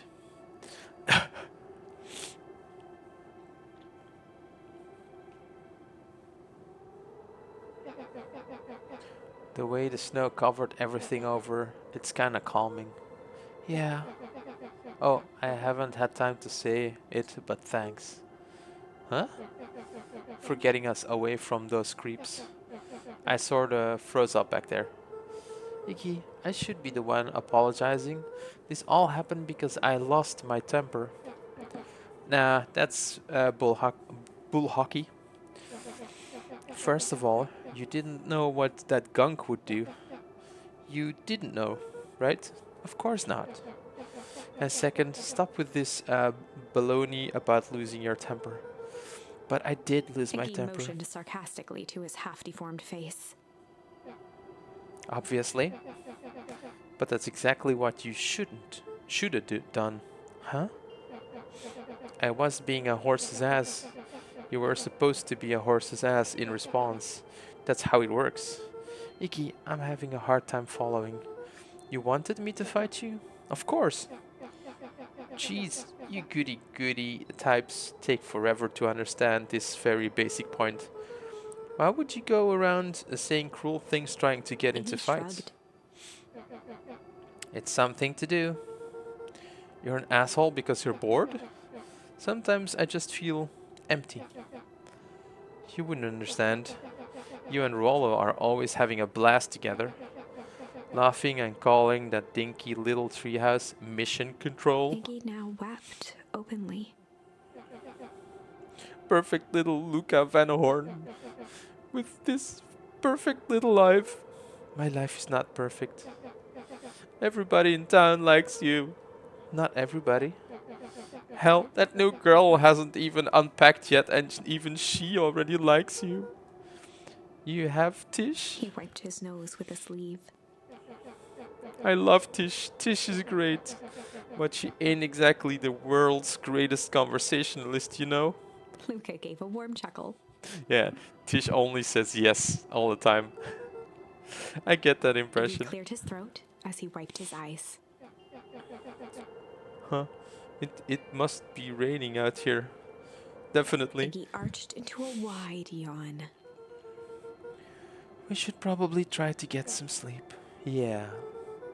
Let's lay down low for now. Tomorrow we'll get to the bottom Luca's of all eyelids this. began to slowly drift shut. Luca? Yeah. I always did want to see the inside of your dinky little treehouse. What do you think? Not bad. I'll give you the full tour when we get back. You know what? Huh? That's all Luca could whisper before succumbing to sleep. Iggy snuggled in some more. When it comes to the worst of days of my entire life, this one wasn't half bad. And then they froze to death. The house smelled of warm bread. What? Luca was playing it's with a toy dream. blocks on the living room rug. He looked up to see his parents on the couch. His mother held his father's head in her lap. She idly stroked his hair while humming a song. A voice behind Luca spoke. "This is how you remember them, huh?"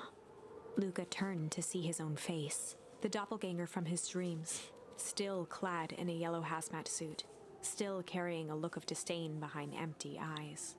Aww, look at this perfectly cozy scene. You know it wasn't really like this. The figure picked up a toy block and inspected it. It's amazing the facades that one can build given the right materials. Not that I blame us. These are a child's memories, all warm and fuzzy. You don't remember, do you? Lucas snatched the block from the figure's yellow-gloved hand. Remember what? The doppelganger pointed to the couch. The last day we saw him alive. The day he chose to abandon us. Luca turned to look at his father, still lounging on the couch. That's not true. He didn't abandon us. The doppelganger waved his hand dismissively. Everything is true here. It's just a matter of what we choose to see. Let me show you. The world flickered and pulsed. Luca was sitting next to his bed, listening to his heartbeat with one of his dad's stethoscopes. The doppelganger limped into the room. Now, we both know that's not how this... He grabbed Luca's hand and guided the stethoscope to the floor. Luca heard muffled shouting, brought close by the stethoscope. It was his parents, fighting. Do you remember what we did next? Luca gave a slow nod and crept down the hall to peek through the banister. He could see the outline of his mother at the bottom of the stairs. Damn it, Walt. We can't afford to get involved in this. She was scared. His father stepped forward. What am I supposed to do? Just watch? There's a sickness in this town, and we both know who's behind it. I swore an oath to help people. I won't turn my back on them. Luca's mother grabbed Walt. She was crying, pleading. I can't lose you. Walt calmly removed Eleanor's hand from his shoulder. What's right is right, and what's wrong is wrong. I could never live with myself if I let Sharper get away with this. Eleanor raised her voice.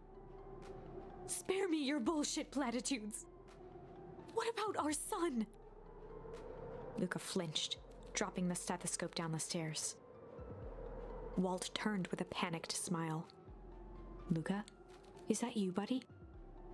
With tears in his eyes, Luca descended the stairs. Mom? Dad? What's going on? Walt dropped to a knee to meet Luca eye to eye. Nothing, buckaroo. Your mom and I just got a little overexcited is all. Luca placed the stethoscope against his father's chest. His heart was racing. It sounded like you were going somewhere? Walt gently removed the device from Luca's ears. Listen to me, Luca. I have some business to take care of.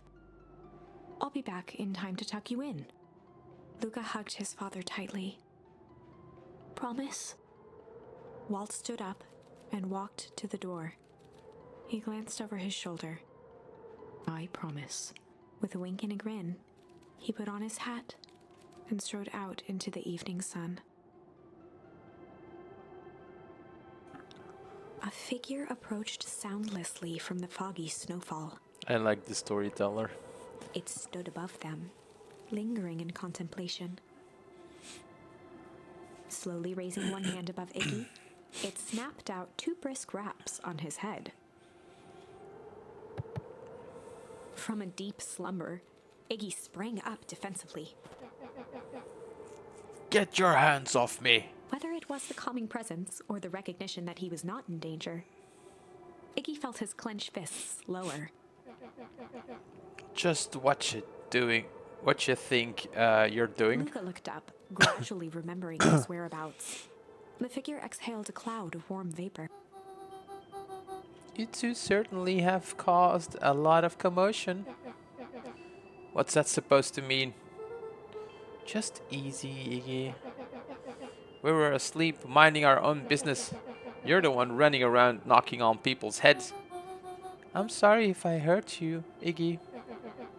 You didn't hurt nobody. Anybody. Huh? Oh, I see. You think you're better than me? When it came to complete strangers, Iggy had trouble cobbling together an insult. You big-headed, scarfy-necked frubble. Huh? Okay, let's lower the temperature a bit here. Interesting choice of words. I mean, let's just calm down. Who are you? A friend. An observer. A hitchhiker on the infinite expanse of possibility. Great, how about a name? If you must call me something, you can call me Nat. Iggy huffed with gratification. How about you make like Nat and buzz off? Very well. Nat began to turn away indifferently. Wait. Do you live here? You might say that. So you know where we are? You might also say that. Look, pal, we just want to find a way out of here. You gonna help us or not? Before knowing how to leave, one must know where they are. Alright, that does it. Luca, I don't know about you, but I'm getting out of here one way or another. Iggy turned sharply and began to stomp off. Enough with the riddles. Iggy, wait. Realizing he'd worn their patience then, Nat relented. Very well, I suppose this isn't the time for metaphors. I'll show you how to get back. Luca and Iggy turned around with hope in their eyes. Come here. Nat took a deep breath in. Close your eyes. Nat exhaled slowly, then snapped his fingers.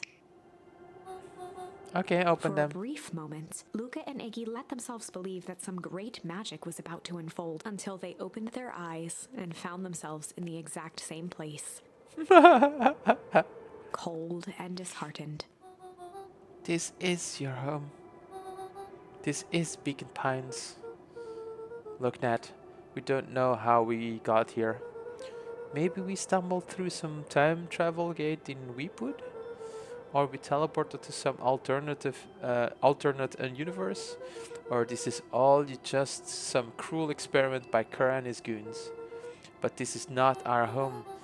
You're inching closer to the truth. Alas, the reality is much less fanciful. Just give it to us straight. So be it. As I said, this is Beacon Pines, the original true Beacon Pines. Different time! I was right! The first time. You both grew up here, but the town you've called your home for the past several years is a replica. Replica?! A remarkable achievement of engineering, to be fair. But the replica nonetheless. That's impossible. It's too much work. You'd need a whole town to replicate a whole town. Indeed, to pull off such a feat would require immense labor power. That which could be moved would be moved. That which could not would require a precise duplicate. We would have noticed. Someone would have noticed. You'd think so, unless the auditing was impeccable. A mind-numbing attention to details. As for the innumerable trivialities which complete the tapestry, well, you can leave that to this miraculous thing we call a brain.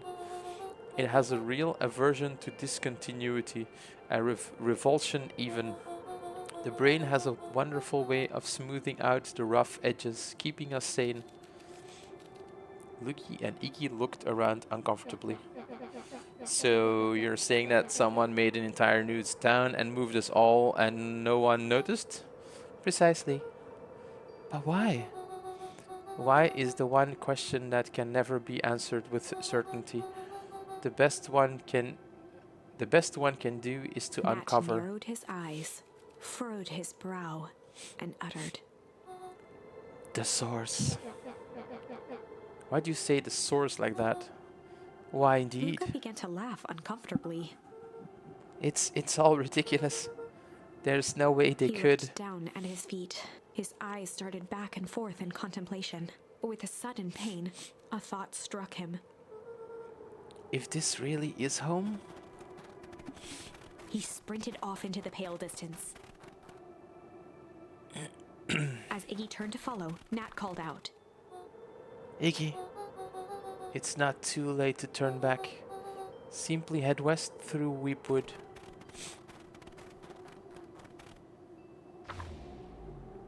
Okay. Chapter 6. The source. Nat expressed his sympathy with a shrug and sauntered off as unassumingly as he'd arrived. He'd given Luca and Iggy what they needed, and nothing more. As Luca sprinted across the snow, the events of the past few days became clearer, pieces to a larger puzzle. Rollo said he was underground somewhere, captured. Mr. Kerr tried to cover it up with lies. The Clipworths were hell-bent on capturing Iggy. It all seemed to point to Perennial Harvest. But right now, there was one thing that Luca needed to know.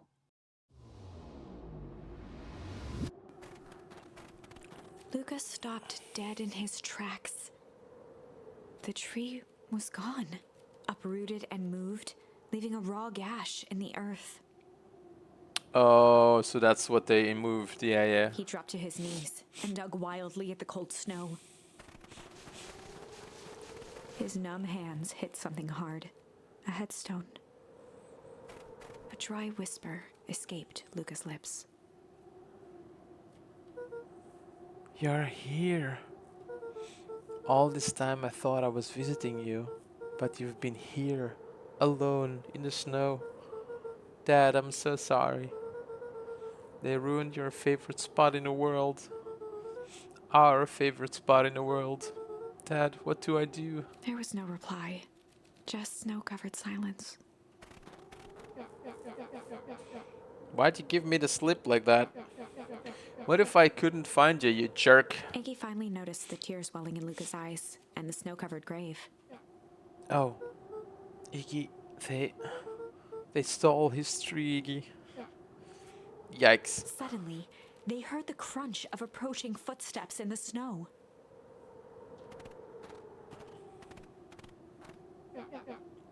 We gotta hide.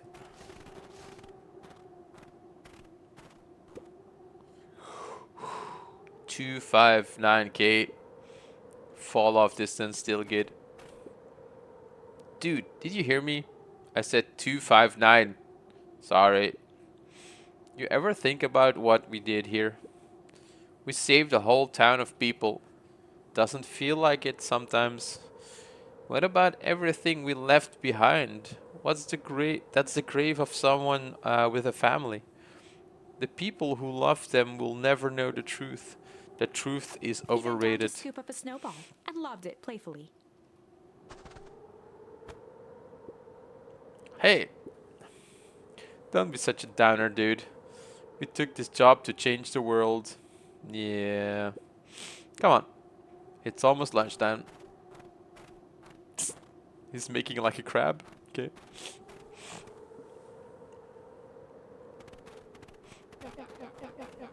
Here I thought I was a jerk. These dinguses are out here literally dancing on Lucas graves. stuttered through heaving sobs. I thought I was visiting him. I thought he was with me. Not gonna lie, that's a bad break. Here's some Iggy advice. gave Luca a solid smack on the back of his head. Hey! Who's any of this help? How's any of this helping? What? Sitting here in the snow crying like some pushover. Who you helping? Iggy, look what you did. They lied. Look what they did. They lied to everyone. Blah, blah, blah. Luca Van Horn, you're a lot of things, but you ain't no pushover. What did I tell you before? When some jerks come at you, acting like a horse's ass, I should stand up for myself. Hell yeah. Kerr and his merry little band of clipboards pulled off this switcheroo for a reason, right? Nat mentioned something about a source? Luca wiped his eyes with a sleeve. Whatever's at the source must be awfully valuable to perennial harvest. Sure would be a shame if something unfortunate were to happen to their precious source, wouldn't it? What do you have in mind? If it's if it's small enough to steal, we snatch it. If it's big enough to snatch, we smash it. What if it's too big to Iggy smash? flashed a mischievous smile and cracked his knuckles. I'm always up for a challenge. I'm gonna make this right, Dad. I promise. Let's do this. So now I finally understand why the clipboards are running around and asking silly questions. They're actually checking out whether or not people realize they're in a different town that's not real. They're probably like in a complex, you know. What was that movie again about that guy that was living inside of a TV show, like a giant dome, and everyone around him was a fake? The Truman Show. That was a good movie. It could be something like that. Okay, it can get awful cold out there in these woods, Luca. Probably best you two stay put and conserve your energy.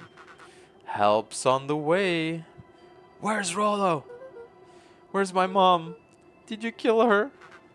Oh heavens no, do I seem like a killer Iggy to and you? Luca shared a skeptical look. Well, do I? Ah, shucks, now that hurts my feelings. Screw that guy. Okay, so we had to head west. Can I head west here? No, I cannot. Can I head west here?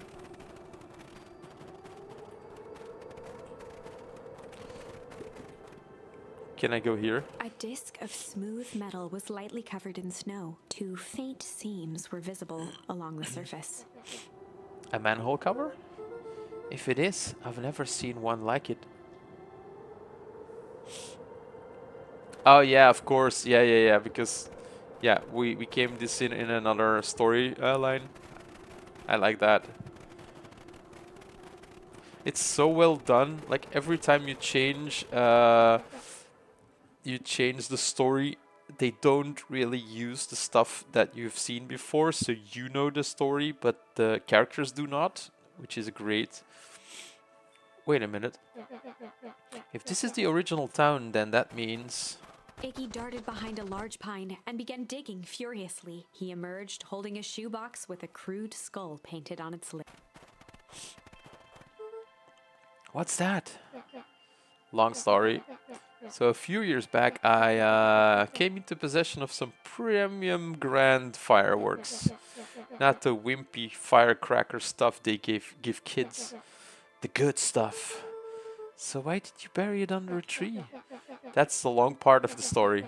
You and Rollo were doing chores at Rollo's chicken coop, and you guys pissed me off for some reason or another. Luca rolled his eyes with realization. No, you didn't. Iggy stifled a chuckle. Yep. I just wanted to give you guys a little scare. But like I said, these were some primo fireworks. So I might underestimate the things. You blew up the chicken coop? I prefer to think of it as an incendiary redecoration. Sorry, but you should have seen the looks on your faces. Rollo got grounded for months. Which is why I needed to stash the evidence and lay low. So I buried them under that tree. But when I came back for them later, they were gone. I figured some grown-up found them and tossed them. Iggy triumphantly raised the shoebox. Turns out, it wasn't the fireworks that got moved. It was us.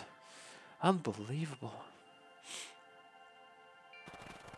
So they're probably moved after the bad harvest, I think.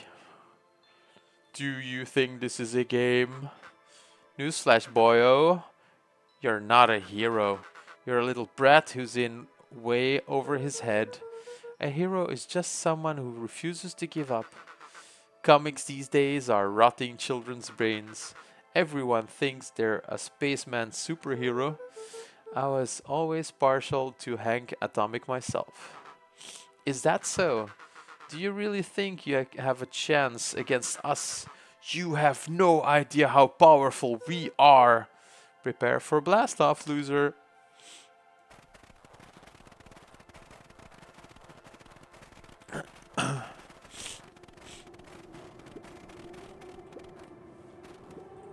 Crooked. Just like this whole stinking place. Oh!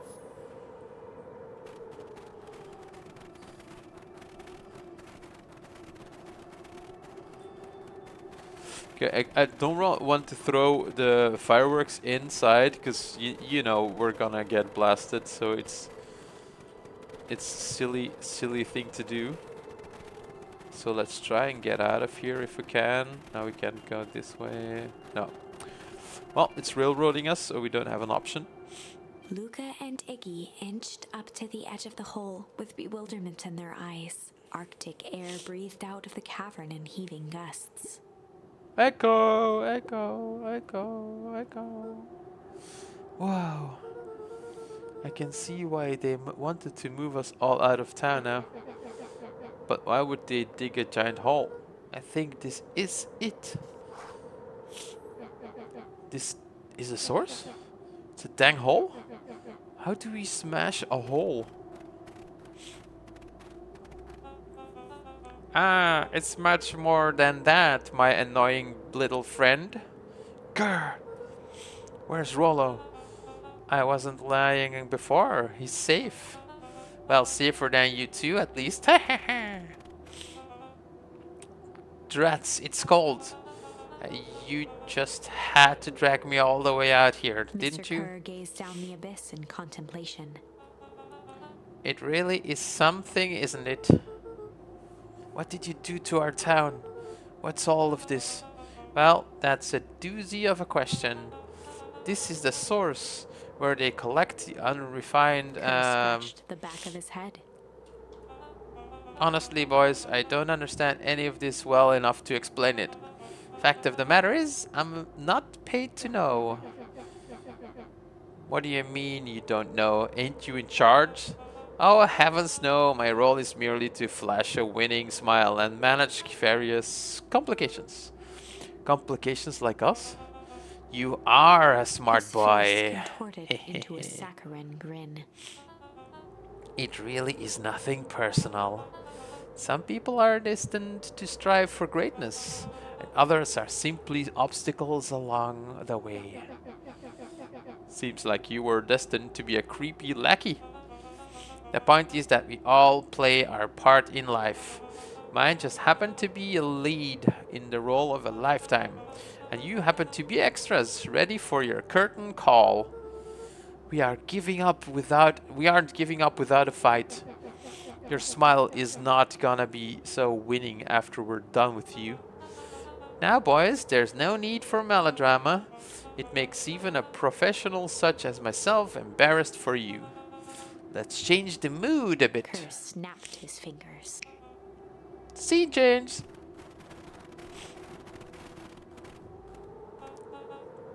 There, that's better. Deal with him. Iggy turned to Luca with a sly glance. Why are you smirking? Because I have a box full of fireworks and you don't? Iggy waved the box into the air, threatening to drop it down the hole. Stop! Let's not do something regrettable. Joke's on you, regret is one of my specialities. Out of curiosity, what would happen if I threw these in your precious hole? Nothing at all. You're a terrible liar. I'll have you know, I'm an exceptional liar. Bup, that's far Iggy enough. plucked a single bottle rocket from the box and held it up with reverence. Stop, you fool! Call off your goons. After a long pause, Mr. Kerr flung up his hand with frustration. Very well. You all can head back for the night. It's been a long day. I'll handle these two from here. Mr. Kerr sighed into the frigid air. It's just us now, Iggy. You can put that down. What, like With this? a nonchalant flick, Iggy tossed the firework into the... No, you idiot! Ah, here we go again. Ah! Whoa! With a growl, Kerr leapt at Iggy, crashing through Luca. Oh Iggy no! tried to twist away, but in the struggle they both tumbled over the side. Luca dove forward, bracing Iggy's hand just before it slipped. His grip was made precarious by the cold, wet snow. He could see Kerr further down, clinging to Iggy's coat. No! You reckless child, what have you done? Luca, listen to me. Hold on tight and use the walkie-talkie to call them back. What channel do I use? It doesn't make a damn difference, they're always listening. If you do that, the clipboards will just haul us up and snag us both. The only way you get out of this is if Kerr's out of the picture. Just let go and save yourself. If you let go, we both die. I don't want to die, but seeing the look on your face almost makes it worth it. Mr. Kerr, you've had a long life. Why don't you just actually do something selfless and just let go? Mr. Kerr gasped with insult. Long life? I'll have you know I can still play 25. You should have heard me sing the part of Phileas Young. With a wild look in his eye, Mr. Kerr began to hum a proud melody. Whoa, can you believe this guy? Luca's hand began to cramp. His voice... Kerr, just let go. No, can do. If you want to save your friend, you'll have to save me too. Luca, look at me. It's okay. Luca felt Iggy loosen his grasp. You aren't going to kill your friend like that, are you? Every muscle in Luca's body burned. I'm not his friend. Yes, you are. No, I'm just a good bully. Like you, Kerr.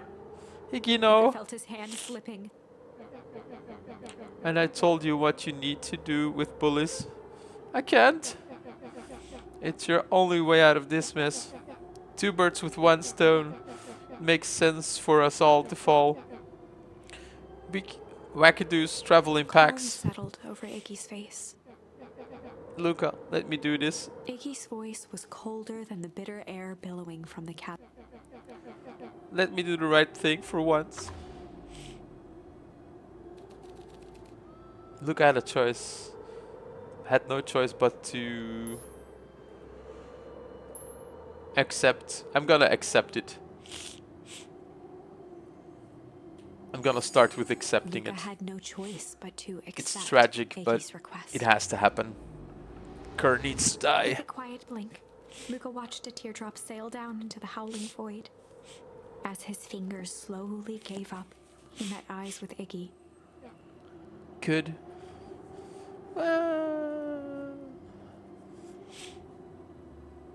The two silhouettes were swallowed by darkness.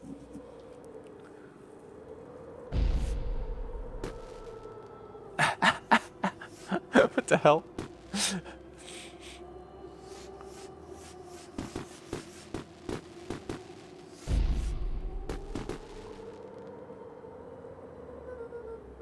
Hell of a goodbye, Iggy.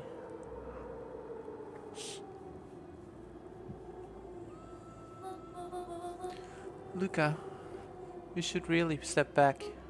What? Quickly. Nice. Curious. Oh, but of course. These fireworks of Iggy must have been just the right amount of energy. We should get out of here before perennial harvest arrives. Not until you tell me what just happened. Your friend sacrificed just saved this town for a little while anyway. How? Tempus liquamine is a peculiar substance. It can change the relationship between matter and time itself, but doing so requires unfathomable energy. In a closed system, that energy can only come from its surroundings. A useful side effect of this property being by adding precisely the correct amount of energy to it, one can create a cryogenic cascade. So the gunk makes things cold and the fireworks make the whole freeze over? That's one way of putting it, yes. As dumb luck would have it, the fireworks weren't strong enough to generate a runaway reaction. I shudder to think what would have happened in that We case. have some idea what that would look like. Yep. It will take them a good while to safely break through and access the source again. If you know all of this stuff, why haven't you been helping?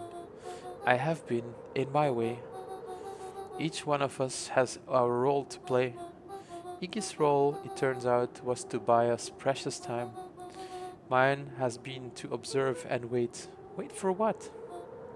You. Me? Why? What's my A role? fierce twinkle flashed in Nat's eyes. Luca Van Horn, you are going to save the world.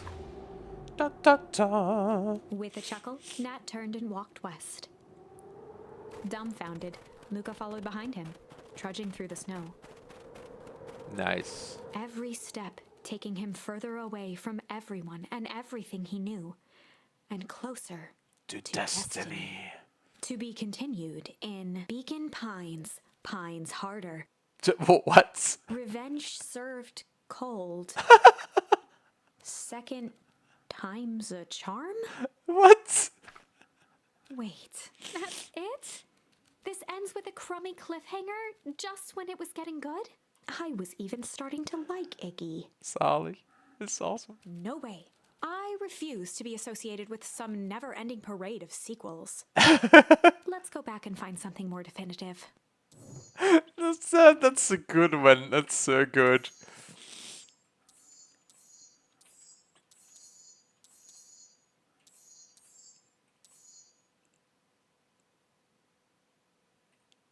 Okay, I can do fire and high ice with a hum. Okay. So I can actually refuse to drop them in the hole as well. But I think I made the right choice there. Let's go back to here and hum. And in the stillness, he began to hum. After the death of his father, Luca had trouble sleeping. Each night, his mother would sit at the foot of his bed and hum a gentle melody. It was the only thing that could calm his mind. The only thing that, however briefly, could make it all seem okay. That melody pervaded every memory Luca had of his mother. Shivering in the raw snow, he began to hum it out loud.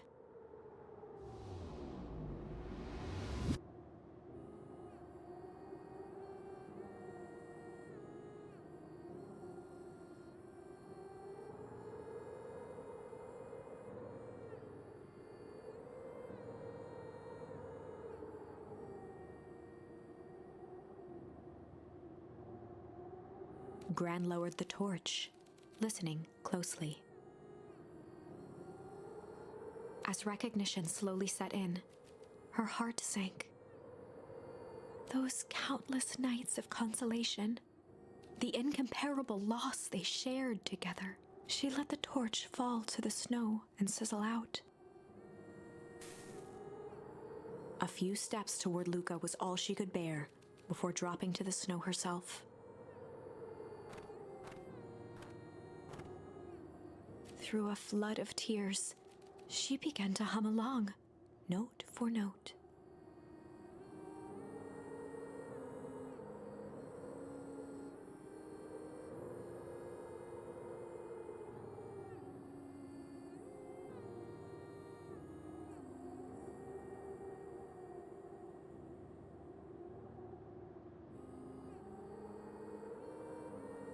Luca lifted his head in astonishment. The last time he heard that melody was the last night he saw his mother. How did you know? I'm so sorry, my little buckaroo. Buckaroo? The only people who call me that are my dad and your mother. Luca blinked through blurry, watery eyes, trying to see more clearly. He could just make out the impression of a familiar face. He peered across the snowscape at the woman on her knees. Wait, what? Is that his mother? What? Something about her was undeniably his mother. Only smaller, older. What? Mom? That's right, buckaroo. Mom? Luca sprinted as fast as he could toward his mother. How? They held each other close, and the cold retreated from their bodies. Eleanor? I thought you were gone? You should have known I would never abandon my son. Eleanor looked down at Luca, tightening her embrace in an appeal for forgiveness. How? You're a smart man, Joseph. I thought you'd have pieced it together by now. You were exposed. Mom, I don't understand any of this. What happened to you? Where did you go? Why did you leave me? I never left you. I was always right here, Luca. Why did you lie to me? It tore me up, Luca, but I did it to keep you safe. I thought that getting answers would help us both move on. But the more I discovered, the more I realized the danger we were in. Until perennial harvest was stopped, it was better if everyone thought I was gone. I could have trusted me. You could have trusted me. These are bad people, Luca. They won't stop until they get what they want. And they don't care who gets hurt in the process. Then what do we do? We have to stop them. Joseph slumped into the cold, wet snow. They can't be stopped. This is too big. I tried beating them at their own game. I'm done fighting fire with fire. For the first time in a long time, her voice felt like her own again. No more lies. I see now there is a better way to stop perennial harvest. The cold, Luca hard gazed down truth. at Nuncreed with pity. He looked small. Joseph stared into the snow as if searching it for answers. Come on, everyone. We've got a party to crash. They're gonna tell the truth to everyone. And they're gonna show They're gonna show everything. You don't understand. He always wins. Chapter 9. The Devil You Know. 7 months ago, Eleanor Van Horn crept down the maze of sterile hallways under Perennial Harvest. She stopped in front of the large steel door marked Deep Engineering. No turning back now. She raised a trembling hand. The stolen keycard worked as promised, and the door buzzed open with mechanical efficiency. She was immediately hit with the smell of disinfectant. It was some sort of laboratory. In one corner was a desk covered in papers. Across the room stood a tall metal pod with hoses protruding. She rushed to the desk and began shifting through the piles of papers. They were experiment reports on something called Tempus Liquamen. There were dozens of them, every one stamped failed. Eleanor heard the sharp echo of footsteps approaching. She was out of time. Her eyes scanned the room, eventually landing on the strange pod. Muttering a curse under her breath, she dashed over and dove inside.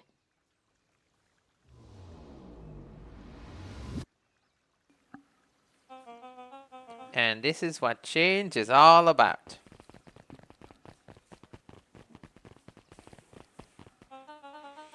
Grabbing the future by the scruff of the neck and making things happen. Change is a choice, and I'm tickled pink that we will all be making that choice together. How great is that? This man is a liar. Excuse me? I will not. This town has a dangerous secret and Perennial Harvest only exists to keep it hidden. Nonsense. They picked up the whole damn town and moved it right under our noses. You aren't making any sense, dear. Mr. Kerr addressed the crowd with a sarcastic tone. Imagine such a thing. It's absurd and just plain impossible. They promised they could fix the foul harvest. They told us they would clean this place up. We just had to leave town for a few days. But while they had us evacuated, Mrs. Hartford, I'm afraid I'm going to have to ask you to... You're afraid of a lot of things, aren't you? You sniveling little worm. This is wrong, tiresome, growing tiresome. A little help, please. Don't you all see this festival is a sham? An excuse to have the whole damn town gather in one place.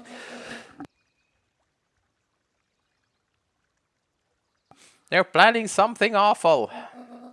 I don't know what, but these people are wicked. Don't listen to her. She has absolutely no proof. Hehe. I am the proof. I am Eleanor Van Horn. Whispers filtered through the crowd. Well, aren't you just sneaky as the dickens?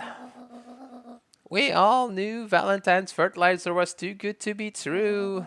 And now this whole town is paying the price. Listen, ladies and gentlemen, I am so happy about this disruption. My associates will take this obviously disturbed woman somewhere uncomfortable so that she can get the help she needs. She's not the one who's disturbed. You two-timing clown. You all know there's something wrong with this town. It was just easier to look the other way. The truth is...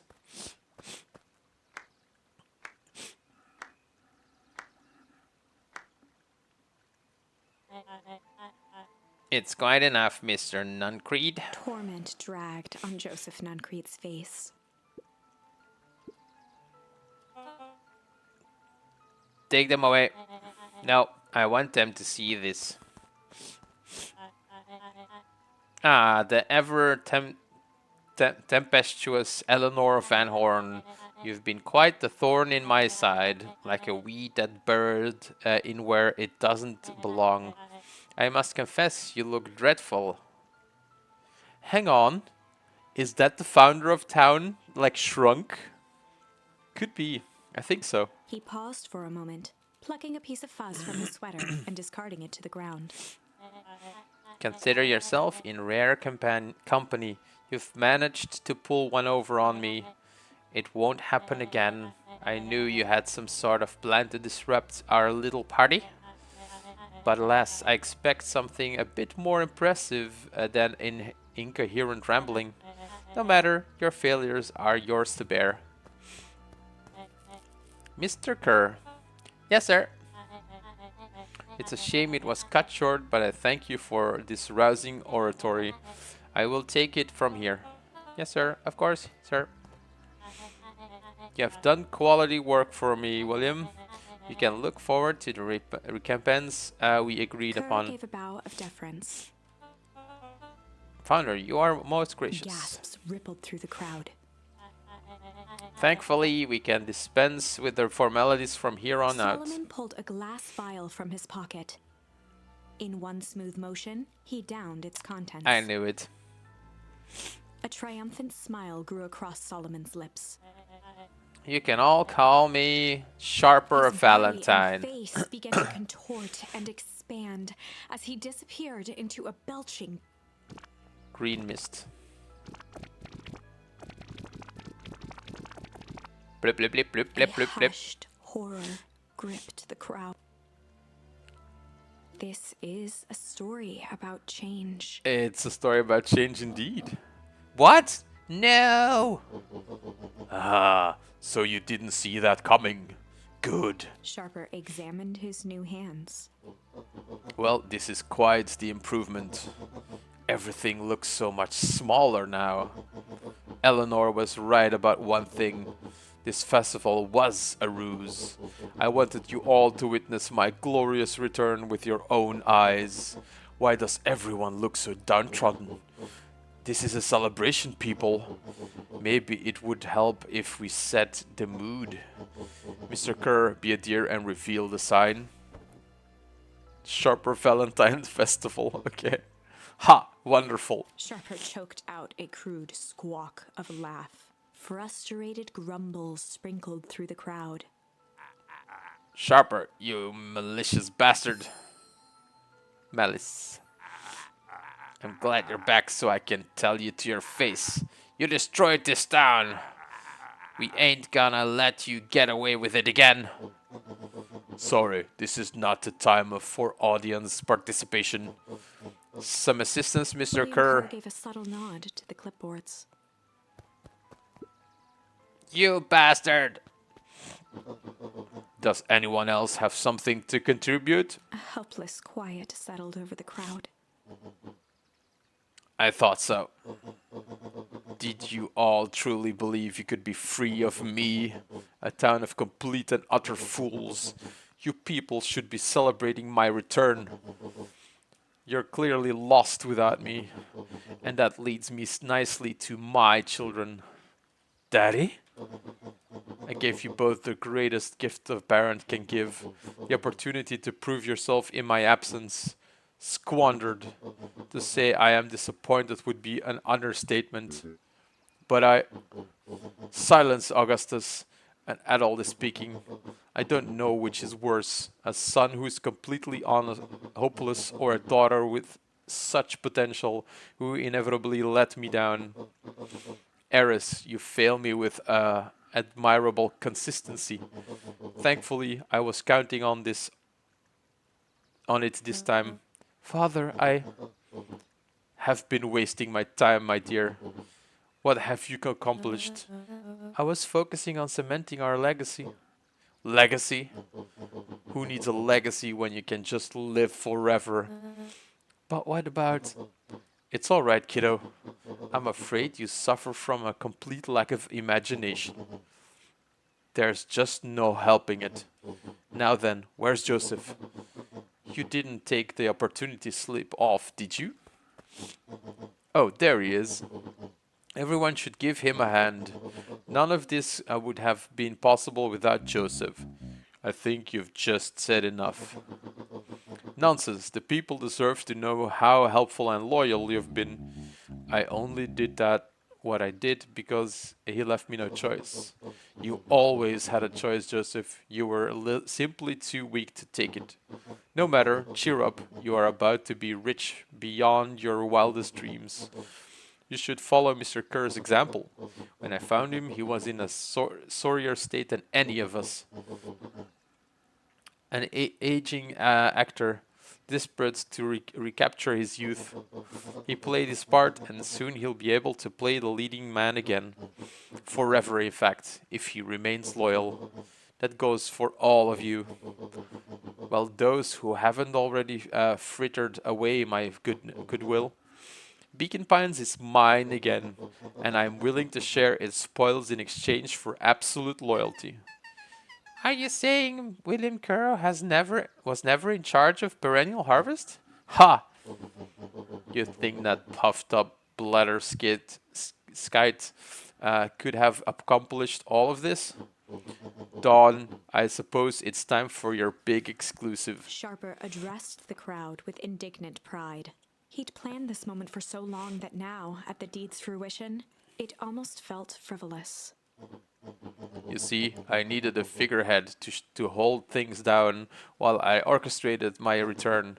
Someone to misdirect, lie, and bilk this town for a spell. So I've invented William Kerr.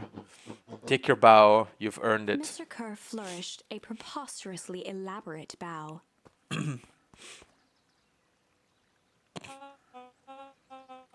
Patrick C. Montesquieu, Thespian extraordinaire at your service. Founder, I just want to thank you again for this opportunity. I truly have the role of a lifetime. Wait, so this Bill Kerr was a patsy the whole time? Patsy? Now that your secret is out in the open, what's to stop this town from rising up against you? Oh, this is delicious part. Fear. Thanks to our clipboards, I know what each and every person in this town fears most, and I will make those fears manifest for anyone who steps out of line. The choice is simple. I'm not afraid of you. Ha, the young hero. I've kept an eye out on you, boy. You and your friends made a habit of disrupting my plans. What a pity. If things would have gone a bit differently, you might have had your moment of triumph. But that's fate for you. You can't do this. Oh, but I can. And I have won. Never underestimate what a great man can do given time. And now time is my plaything. Perhaps the most expensive thing I've ever bought. But well worth it. Ha! Sharper coughed up one final laugh and cracked his knuckles. Enough chit-chat. Let's get to work, shall we? And so, Sharper set about remaking the town in his own image. The fertilizer factory soon reopened for business. Sales rose steadily as more and more farmers across the countryside began to swear by its miraculous properties. Beacon Pines became famous. A secretive town that, for the right price, shared its gifts with all. Gifts that became more and more necessary in a world where winters grew longer and longer. The end. This is wrong, but things are becoming clearer now. You can feel it, right? We can't let Sharper win. He might just be the key to this whole thing. Let's see. Let's see, where can we change something again? So we can Windows to the soul. We can change that, and we can we can refuse to let him drop. I'll take this one. We'll refuse to let Iggy drop. Luca had no choice but to refuse Iggy's request. He tightened his grip and reached for the walkie-talkie in his pocket. A wild delight crept onto Mr. Kerr's face. That's a good lad. Now, radio for help. Iggy begged Luca with his eyes one last time, but Luca pressed the button and called out. We We need help. Mr. Kerr is in danger. It wasn't long before they were once again surrounded by clipboards. Mr. Kerr sighed with relieved frustration. There you are. You really are a worthless lot, aren't you? Mirror, now. A clipboard dutifully produced an ornate ivory hand mirror, and Mr. Kerr began preening his tousled hair. Ah, that's better. Mr. Van Horn, I applaud your sharp thinking under duress. I'll put in a good word for you with the founder. Take them away. A swarm of hands overpowered Luca. The last thing he saw before a cloth bag was pulled over his head was the defeated look on Iggy's face. The end. I think this was one of those times where doing the right thing was the wrong thing. Yep, that's what I expected. So, that was a quick one. Okay, give me a couple of minutes. I'm gonna take a break for a second.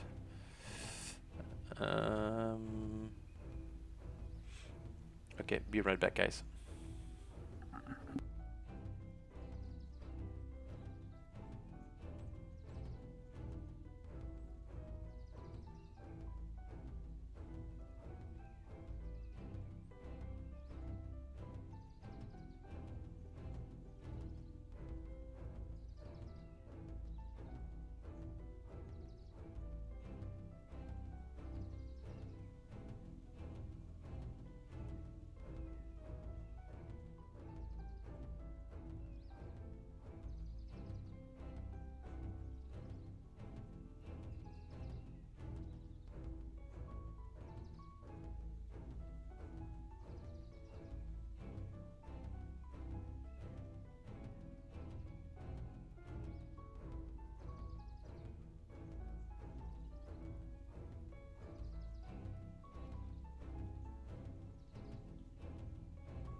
And we're back. So, this part, we managed to come to the telephone booth where we found Mr. Nuncreed. And now we're going to switch Shame to Malice. Shame didn't do anything except I think I got kidnapped. And let's do Malice now. There was a malice lurking behind those eyes, like a trap ready to spring. Yep. Luca felt the weight of Nuncrete's hand on his shoulder. Something wasn't right.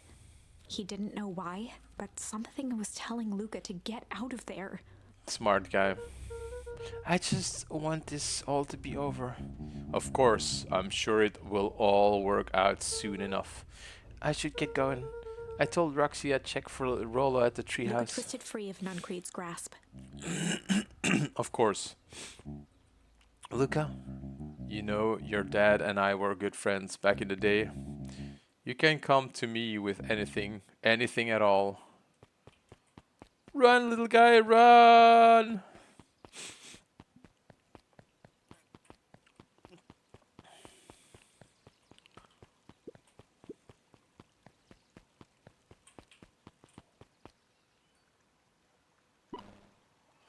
Identify yourself, please. Nelly Modwill. I work here now. I'm unable to locate you on our staff roll. Oh, I don't officially start until tomorrow. Mr. Kerr said I could come in early tonight to get a few things done. Hold, please. Clearance authorized. Okay, let me go. Thank. Our harvest awaits. Oh, let me get in. Ah, boop.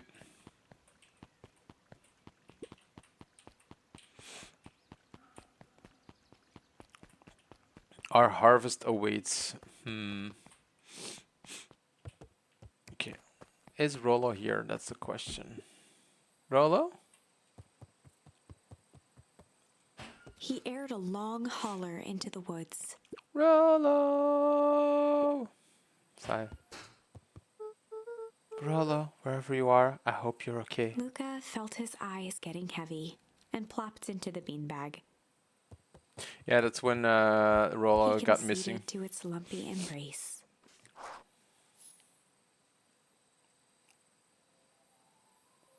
Once again, Luca found himself in a vast black expanse.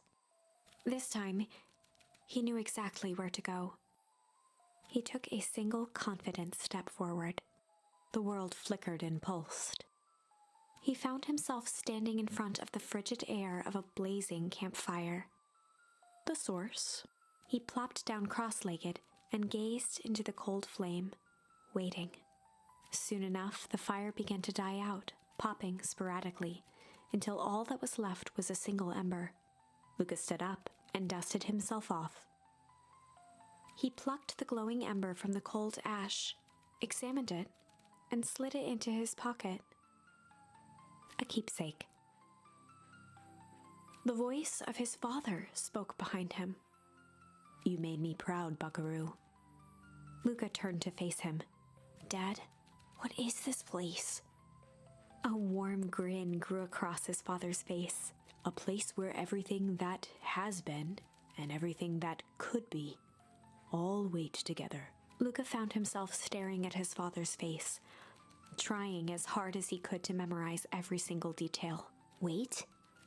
For what? Another voice spoke out as Luca's doppelganger stepped forward. "That's up to you." Without knowing why, Luca began to weep. Is any of this real? Are you real?" Luca's father bent down to smudge away a tear. "Of course. I'm as real as the part of you that misses me." Luca turned to look at the older version of himself. "And you?" The doppelganger choked back tears. "I'm as real as the part of you that's angry he's gone." Does that make sense? Through his tears, Luca laughed. "I think so." His father pulled him in for an embrace. "Time to go, Buckaroo." Luca was startled from his dream by a banging on the floor. Are you in A there? commanding voice rumbled from below. Just as Lucas sprang to lock the entry hatch, the door knocked. Knocked open. Chapter 5. Dangers big and small. Lucas stumbled back. He heard the rope ladder creak under significant weight. Keeping his eyes fixed on the hatch, he inched backward to the balcony. As his hand grasped the door handle, Luca froze. A large figure clumsily wriggled up through the hole. Oh my god, it's Rollo grown up. Stop right there! Or I'll... Sheesh, I know it's dark and all, but I figured you'd recognize me. Who are The you? large figure cocked its head inquisitively. Stop now or I'll clobber you with a baseball bat. Whoa, whoa, whoa, take it easy. Luca, you need to get your eyes checked. It's me, Rollo.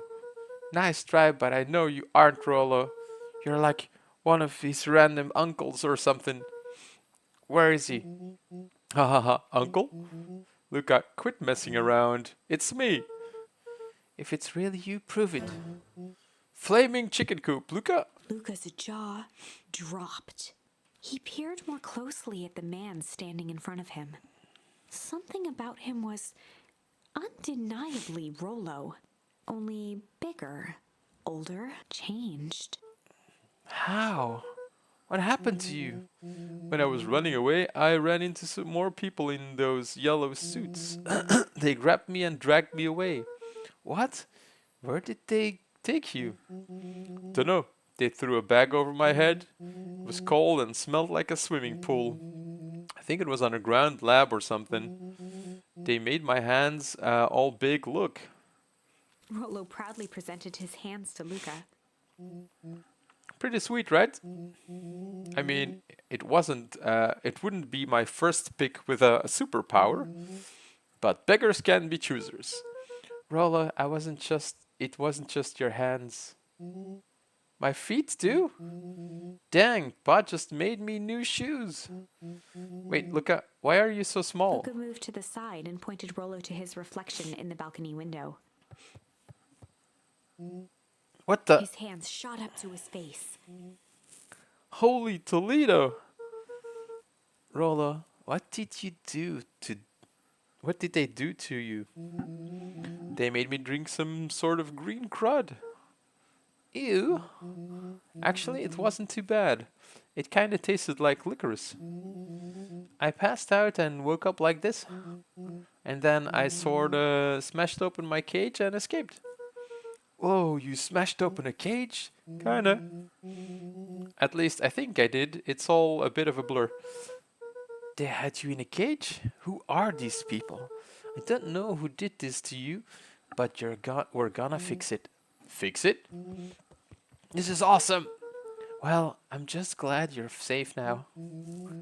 Luca, you don't need to worry about me. Sure, I got snatched, but look at it this way. I got snatched. I know where snatched people go. I may finally have a lead on what happened to your family. Maybe you're right, but this all seems dangerous. Danger, ha! Rollo shadowboxed a few jabs. I'll take them all on. Hey fellas, what's up? With a yelp, Rollo dove behind Luca. Ah! Take cover! Did I come at a bad time? Who the heck are you? This is Beck. Sorry, something truly bizarre just happened and I need help. I didn't know where else to go. So, you're just hanging out here with your large adult friend? Oh no, this is my buddy Rollo. This is your missing friend? One and the same. He seems a little old. I'll have you know this is a recent development.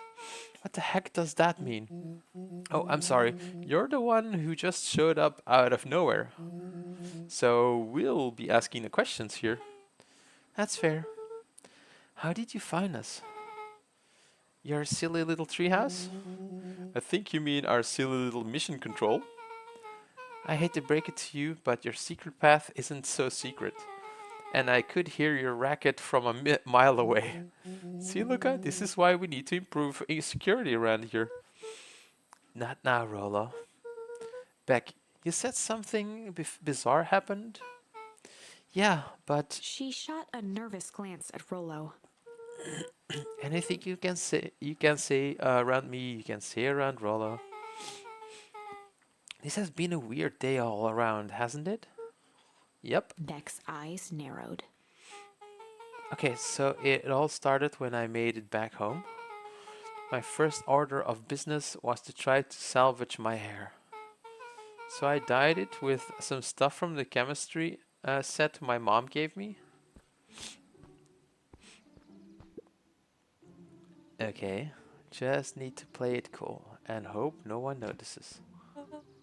Notices what? Oh, nothing, I was just... Sai, come over here and let me have a look. Oh, honey, what in the world did you do to your hair? I just kinda felt like a change. It's going to take forever to grow out. You were the one who said that change was a good thing, right? I was talking about your mother's new job. I was talking about us moving. Well, I guess I just took your lesson too hard. Ilona tried to put on a smile. Before I forget, I came up here to tell you that Nellie had to go into work. Tonight? Her and Mr. Kerr decided it would be good for her to get some things done before tomorrow. That Kerr guy seems like a grade A creep. Beck? He is. Him and his weird cult of personality. You are not going to ruin this job for Nellie. It means too much to her. Oh, I know exactly how much it means to her. It means enough to her to exile her daughter to this podunk town. This place sucks. The people are weird. You just don't know them yet. It's always cold. We're in the mountains, you'll get used to it. I can't even pick up a single decent station on the radio. It's all banjo music and farm reports. You know, I grew up in a town with that different from this, not that different from this one. Is that why you're better at talking to plants than people? Okay. So here's what we're gonna do. First of all, you're grounded. What? In the morning, I'll have Nelly come and see what we can do about fixing your hair. You need to look presentable for the festival, but not another She peep. sighed, and after a moment looked down at Beck sympathetically. I know moving is hard, honey, but that doesn't mean you have to make yourself miserable all the time. Other people seem to have that covered for me. Oh, and if you decide to rebel by dyeing your hair more, She flashed a sly grin and tousled Beck's hair. I'll just shave it all off. Think of how rebellious you'll look then. Very funny. Thank you. Good night, sweetie. Good night, Mom. Wait. First of all, this town does not suck. Second, you need help because you get grounded. No. I'm sorry you got into trouble. It's my fault your hair got screwed up in the first place. Don't worry about it. I actually kind of like this look. Great. Can we get back to the story? This next part is the important bit. I have this radio I upgraded with my mom and I was too angry to sleep, so I tried to dial in something worth listening to.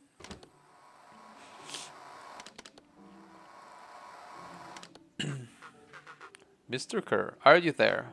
Mr. Kerr? Yes, I'm busy. What's it? Apologies, I have the founder on the line. Patch him through immediately. One moment. Hello, sir. This is nice to hear. It's nice to hear from you. Skip the pleasantries. What's your report on our new lead researcher of deep in engineering? Nellie Moodwell seems to be integrating nicely. At this very moment, she's working to help us meet our deadline. So she offered to work overtime before I even had the chance to suggest it. Excellent. and you have faith that she is capable of finishing the work left by her predecessor. Her work must be complete before the festival. I will make sure she stays day and night until it's accomplished. Good. You know how I feel about loose ends. Yes, sir. Once she has finished the work, we need to make a determination regarding her long-term prospects in the company. Immediately, sir? I usually have more time to fully bring people into the fold. We are in the endgame, Bill. After your failures with Dr. Prescott, I can't afford to take any risks. Of course, sir. No loose ends, sir. Once she finishes the work, she will either leave the office completely committed to perennial harvest, or she won't leave at all. Perfect. Sir, if I might suggest, maybe we should delay just for a bit. Oh. It's just we seem to be rushing to hit this festival deadline, and rushing into things has caused some issues in the past. I see. Please understand that I just want what's best for you. I'm eternally grateful for all that you've done for me. Bill, I'll make this very clear for you. I brought you in to make things run smoothly, not to have opinions. Of course, sir. Chin up, Bill. You are only a few days away from having everything you ever dreamed of. Yes, sir. Thank you, sir. Whoa. Yeah. Just so we're clear, when they said loose ends, they were talking about murder, right? Actually killing someone? Capital murder? Luca gave Rollo a quick elbow to the ribs. Who's the founder? I was hoping you guys would know. Nah, as far as we know, Kerr is the top banana at Perennial Harvest. He sounded scared of this founder guy. So we have an even topper banana on the field? What the hell is my mom caught up in? Has she talked about the job much? Not really. She said she was going to come in and continue the work of someone she respected. Luca, do you think the body at the warehouse was the person Beck's mom came to replace? That makes much sense. Beck, it seems like Nellie's predecessor got loose-ended. I'm getting that impression. Okay, so we need to get your mom out of here before the festival happens. That's 2 days away. Won't she just come home after work? The creep on the radio said they were going to hold her there until then. So if she's not coming out, we gotta go in Beck and get her. flipped a large sheet of paper out of her pocket and slammed it on the floor. Maybe this'll help. You've got blueprints? Well, it's really just a welcome map from my mom's PH orientation day, but it shows the layout. Sure looks like blueprints to me. Look, here's the reception area. There's a big room marked Founder's Office. It even has the exits marked. Guys, we have a deadline, we have an objective, we have blueprints.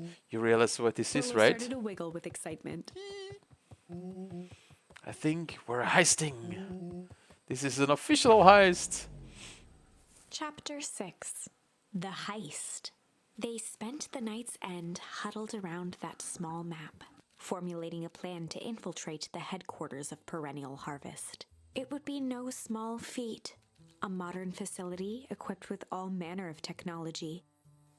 Not to mention the swarm of clipboards that would most certainly be scattered throughout. By the time the sun began to peek through the car window used as a makeshift balcony door, all were in agreement. This could just work. The final day before the festival would be used to prepare. They'd need to pool every resource at their disposal, pull every favor with a thread. Even enlist some unsavory characters around town with important tasks only they were suited for. Luckily, there was enough ill will and mistrust toward Perennial Harvest that alliances could be found at a bargain. Luca, Beck, and Rollo rubbed their eyes as they exited the treehouse. They hadn't slept at all that night. There was no time. The festival was to begin in 1 day. and they each had their assignments.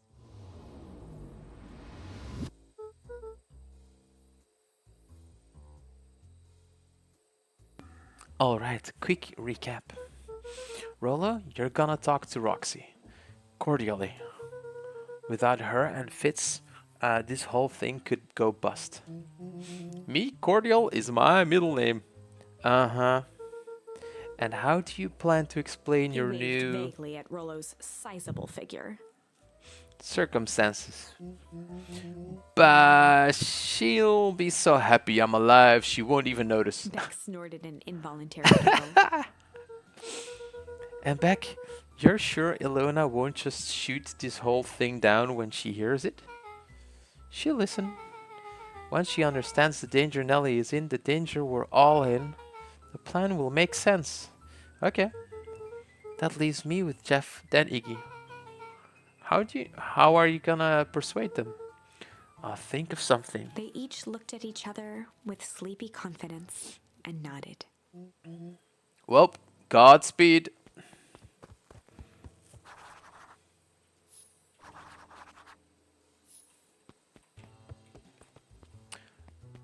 I think Jeff is this pig here. Isn't it? Isn't it? Isn't it? Maybe not. See. Iggy and Tish and Jeff.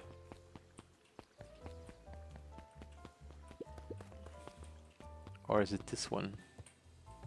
No. Is this little guy here? Nope. I thought it was the pig, because he really hates perennial harvest. Not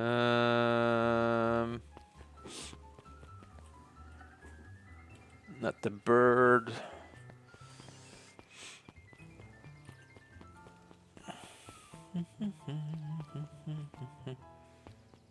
That's Dawn.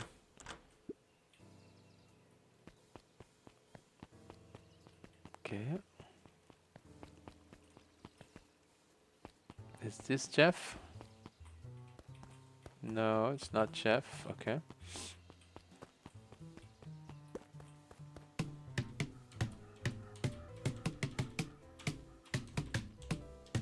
Sorry, I had to do that. Okay, so no Jeff yet. Where's Tish and the other one? Ah, this is Jeff, I think. Hey, Jeff. What can I do for you? Well, I know how much you hate perennial harvest. Hate's a strong word. Oh, sorry, I mean... I didn't say it was the wrong word. Gotcha. So, we're gonna break into their headquarters, and I thought you might be able to help. Jeff wheezed out a long snicker. You see, I know you kids are all right. Great, so you'll help? The joy in Jeff's face drained instantly. Not a chance. But Give me one good reason I should risk my hide aiding and abetting you rascals. Looking into the sullen eyes of his would-be accomplice, Luca blurted out the first word that came to mind. oh, fuck. The company is crooked. Crooked! Guy, you're all crooks. They're all crooks. Like cockroaches. Stomp one out and another comes scurrying along to take its place. Okay, can I Luca try that again? wasn't ready to give up so easily. He shouted out again. We need to fight. I've done enough fighting for one lifetime and more than my share of losing. Time's come to hang up the gloves. Ah, come on, dude. Just... You gotta give him shit. Yeah, it's all shit. I still ain't helping. Ain't that some shit? Hehe. Okay, junk, I guess. Junk. Yeah, what of it? Sonny, I've got more junk than a king has copper. Ain't interested. Seriously? Hide. Jeff's brow perked up. What you say? Go ahead and hide then. Sensing some traction, Oh Luca wow. carried on with vigor. Let a bunch of kids do what needs to be done. We're not afraid. Jeff's scowl faded with a sigh.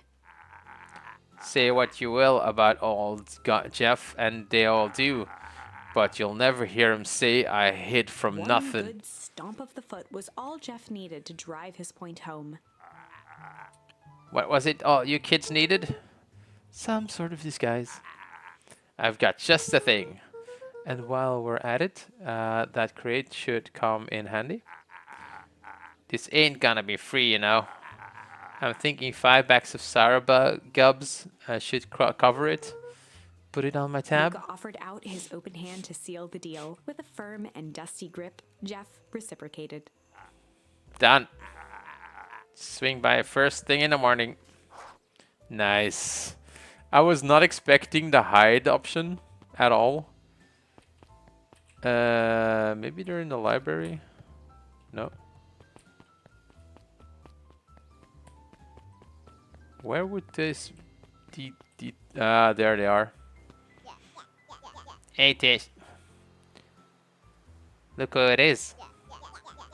Luca, are you here to try to tickle us to death again? Look, just hear me out. Iggy raised an eyebrow suspiciously. We're listening. Iggy, I know we've both got giant bags of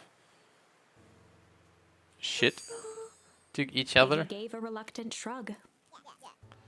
You're not wrong. But lately, life has been kinda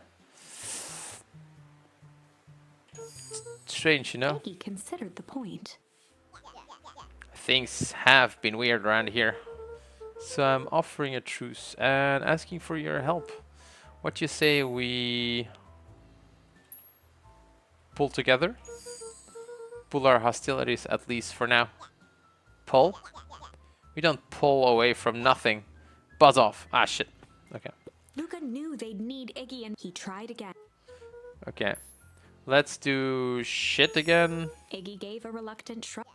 And then... Life is Considered the strange. point. And then we should break things together. Break our hostilities, at least for now. We do like breaking things, even if a truce means less breaking things. What if I told you there was a way to have a truce and break things? Go on. I need you to cause a distraction so I can sneak into Perennial Harvest A HQ. wild-eyed grin spread across Iggy's face. My, Luca Van Horn. I'm impressed.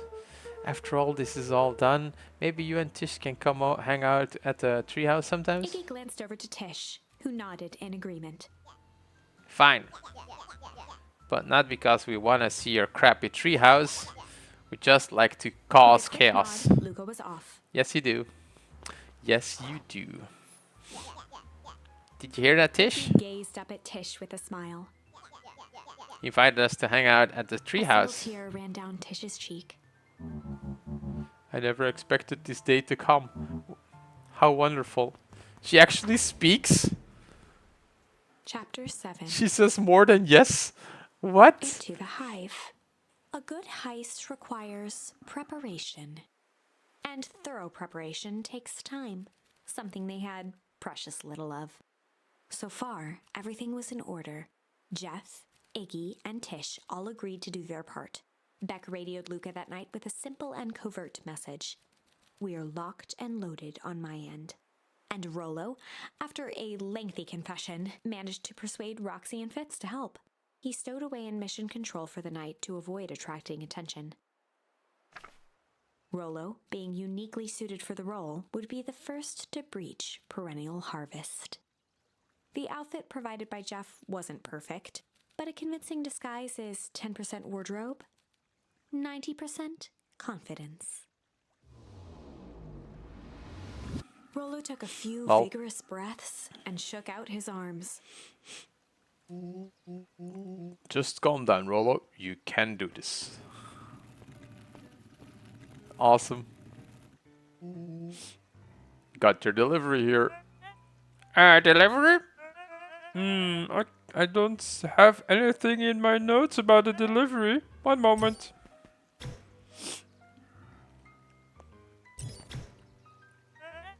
I'm so sorry, but there's no delivery scheduled for this morning. Right. He had to think quick. That's because this goes directly to the founder. He asked that it be kept Rollo secret. sighed, adjusting his tool belt. You know how the founder can be. I suppose you can leave this one off the records. Our harvest awaits and With a such. stroke of his mustache, Rollo proceeded into the Perennial Harvest headquarters. Oh my god! Oh my god, they got in. Package here for the founder. Oh, I didn't hear anything about. Yes, this is a need to know kind of thing. Oh, I'll just check. He stammered and flipped through the pages of his clipboard. This goes directly to the founder. I don't have time to fill you in. Oh, I see. If you could just complete this Rollo form. interrupted with urgency in his voice. Every time with the forms. Look, if you want to explain to the founder why I'm late, well, it's your funeral. I'm sorry. What did you say your name was again? Rollo panicked. Our harvest awaits. Sir, that's a restricted area. Excuse me, sir. Our harvest awaits. Ready to light the candle, Tish? Yep. Suck on this perennial ham fist.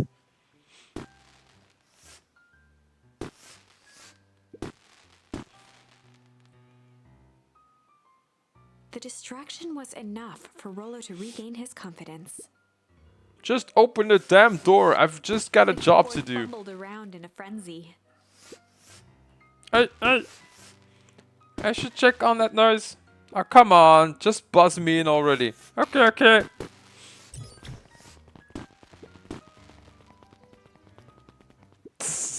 Phew. That was close. Everybody get out. Our harvest awaits. Hey, I figured. When in doubt, stick with the classics. Well, that was a close one. But you pulled it off. Nice work, Rollo. Alright, everyone know what to do? Yep. Deep engineering is to the north. I'll go with Beck. In case she needs some muscle. I'll head east to the founder's office. You two be safe.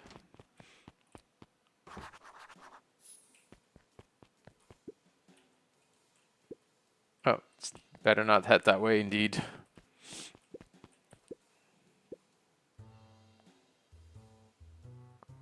Yeah, that's weird indeed. Can I move it? Is it like an entrance thingy? No.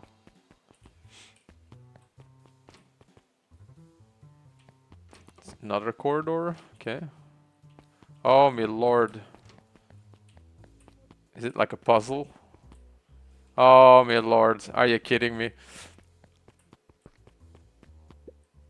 A hallway to nowhere. You can do it. What's going on here? Is this some sort of mind game?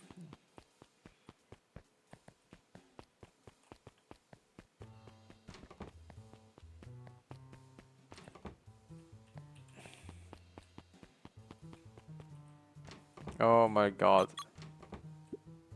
Solomon stopped in his tracks. Luca? What are you doing here?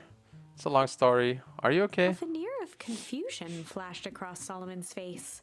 His words rushed out dramatically. No, I'm most certainly not okay. Some strange people grabbed me and... Were they in hazmat suits? Yes, how did you know? They brought me here and locked me up, and when they were distracted, I ran. Dang.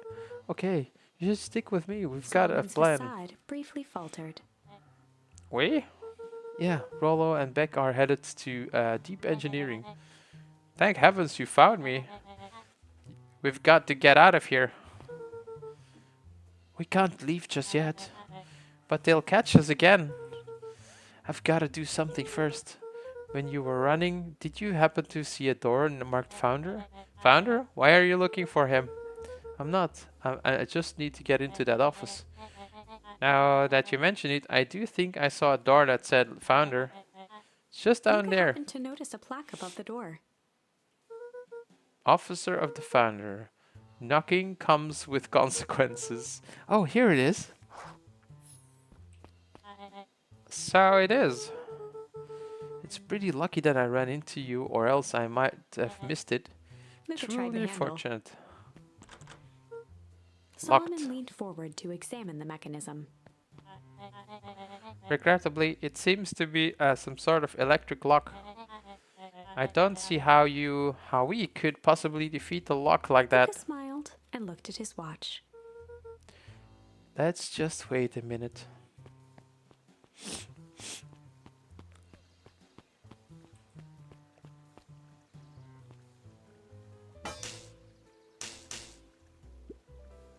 I don't know what sort of funny business you're up to, but I like it. He mimed a quick hat tip and ambled off with a whistle.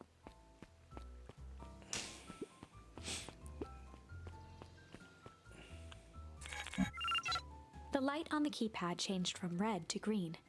Lol. How did you do that? It's good to have friends. Quick, let's get inside before someone spots us. Luca switched on his walkie-talkie. Rollo, I'm in. As expected, there's a control panel. Great thing. We're stuck at a locked door marked 24601. Need you to get us through. What if someone catches us? We should get out of here. I'm not leaving my friends, Solomon. On the computer screen, a green cursor blinked in a password field. Sorry, you don't have a way to get around the password. Luca pecked out his best guess. Underground secrets. The screen blinked. Columns of green numbers glowed on a black background. Yes, very good password. How did you guess that? Oh, it's this absurd password Rollo heard when he was down here before. It's funny how someone arrogant enough to call themselves the founder uses such a basic password. It's funny that he's actually telling that to the founder. Or they were thinking several moves ahead, not expecting anyone to guess something so simple. These villain types always end up outsmarting Solomon's themselves. jaw clenched into a half smile. Your powers of deduction are as impressive as your luck. Luca quickly scanned the columns for number 24601. Rollo, I think this should do it. Hey, Evelyn. Welcome. We're doing a heist. Yeah, it is cute. It is a very nice adventure as well. Right now we're doing a heist, penetrating a company that is doing some illegal stuff, and the guy standing right next to me is the founder. He's like the top honcho, but I don't know yet, because in a different timeline, I would say I actually found out, but right now Luca doesn't know.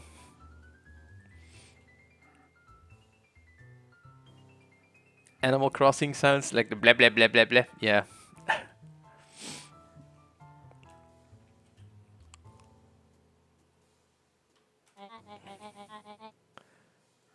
What is that slippery loud even doing down here? We have a friend whose mom is in trouble. We're here to get her out. I see. Luca, I think we're close. The next door is marked 13806. Once again, Luca scrutinized the numbers on the screen. In that moment of distraction, Solomon reached forward and pressed a large red button. Maybe this one opens the lock. Boop, boop, boop. Crap, we've got company. Luca, must go faster. One sec, I can't think of with all this He quickly noise. skimmed the screen with his finger. Here it is. Go, go, go. Curse these fumbling hands. My apologies, Luca. Don't beat yourself up. I know you were just trying to help.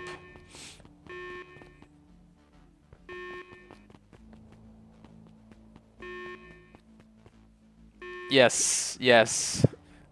Let the water go. Just let the water flow so they fall. Rolo, are you okay? Rolo, come in. Mr. Kerr approached with a sneer and spoke into his walkie-talkie. You can turn off the alarms. They're With trapped. self-satisfaction, he called into the hallway. That, my dears, is a dead end. Nowhere to run. Rolo, where are you? Are you okay? Yeah, I think we lost him. Making our way back to Nellie's office. Okay, you two ramble rousers are coming with us. Nice. Their distraction. So the big cat is Rolo's sister and her girlfriend. Just a friend, I don't know. But they're distracting. Perfect. Nope. Ooh, make a break. Did that little shit just kick me? Don't just stand there. After them. Okay, I think that worked. Roxy and Fitz have them on a wild goose chase. I'm having trouble following what just happened. Like I said, it's good to have friends. Rolo, how long do you think Roxy can distract them? How long can Roxy keep someone so pissed off they can't see straight? Let's just say we've got time. Entering Nellie's office now. Mom! Oh, honey, what did you do to your hair? I thought you'd be happy. I finally used the young chemist's lab kit. You sure have a knack for making me incredibly proud in the most frustrating ways. We need to get you out of here. We? Who's your adult friend? Oh, I'm not an adult. Adult? Ever heard of a growth spurt? I had more of a growth spew. No, that's not He possible. leaned over to examine his teeth. Substantial banding on the enamel of the molars, consistent of the tempus liquamine exposure. Is that what you call the gunk they forced me to drink? You drank it? Oh no! They told me it was only being tested on plants. Oh, Beck, sweetie, I promise I didn't know. Mom, what the hell is going on at this place? I was brought here to work on the discovery of a lifetime. A novel chemical compound was discovered under Beacon Pines in a wellspring they call the Source. They named it Tempus Liquamine. It pulls energy from its surroundings in order to fundamentally alter matter's relationship to time. It was the secret to Valentine's fertilizer.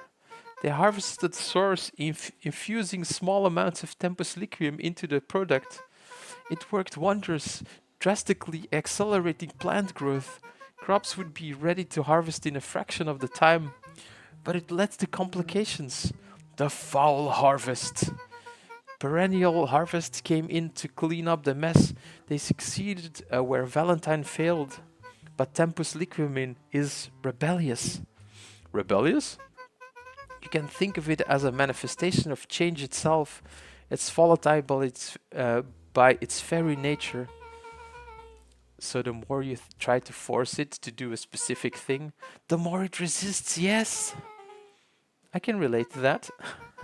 My role was to finish the work of my predecessor, Dr. Prescott, harnessing Tempus Liquum to reliably manipulate an organism's age. Just imagine how many people we could feed. Mr. Kerr was very insistent that we achieved a successful result before today's festival. But you didn't, right? Nellie sighed. You know much I love a good puzzle. I poured myself into the problem. It wasn't long until I discovered oddities in Dr. Prescott's notes. Oddities? They contained obvious errors, mistakes that someone of his reputation would never make. So I fixed them and now I get to replace my entire wardrobe. I really am truly sorry. Meh, those clothes were all hand-me-downs anyways. Sounds like Dr. Prescott figured it out, got cold feet, and intentionally sabotaged his own work. I considered that possibility. I've sent a letter asking him to clarify his thinking. Oh, Mom, Dr. Prescott is dead. Kerr had him killed. What? I overheard them talk about it on the radio. It's why we gotta take you out of here. I just...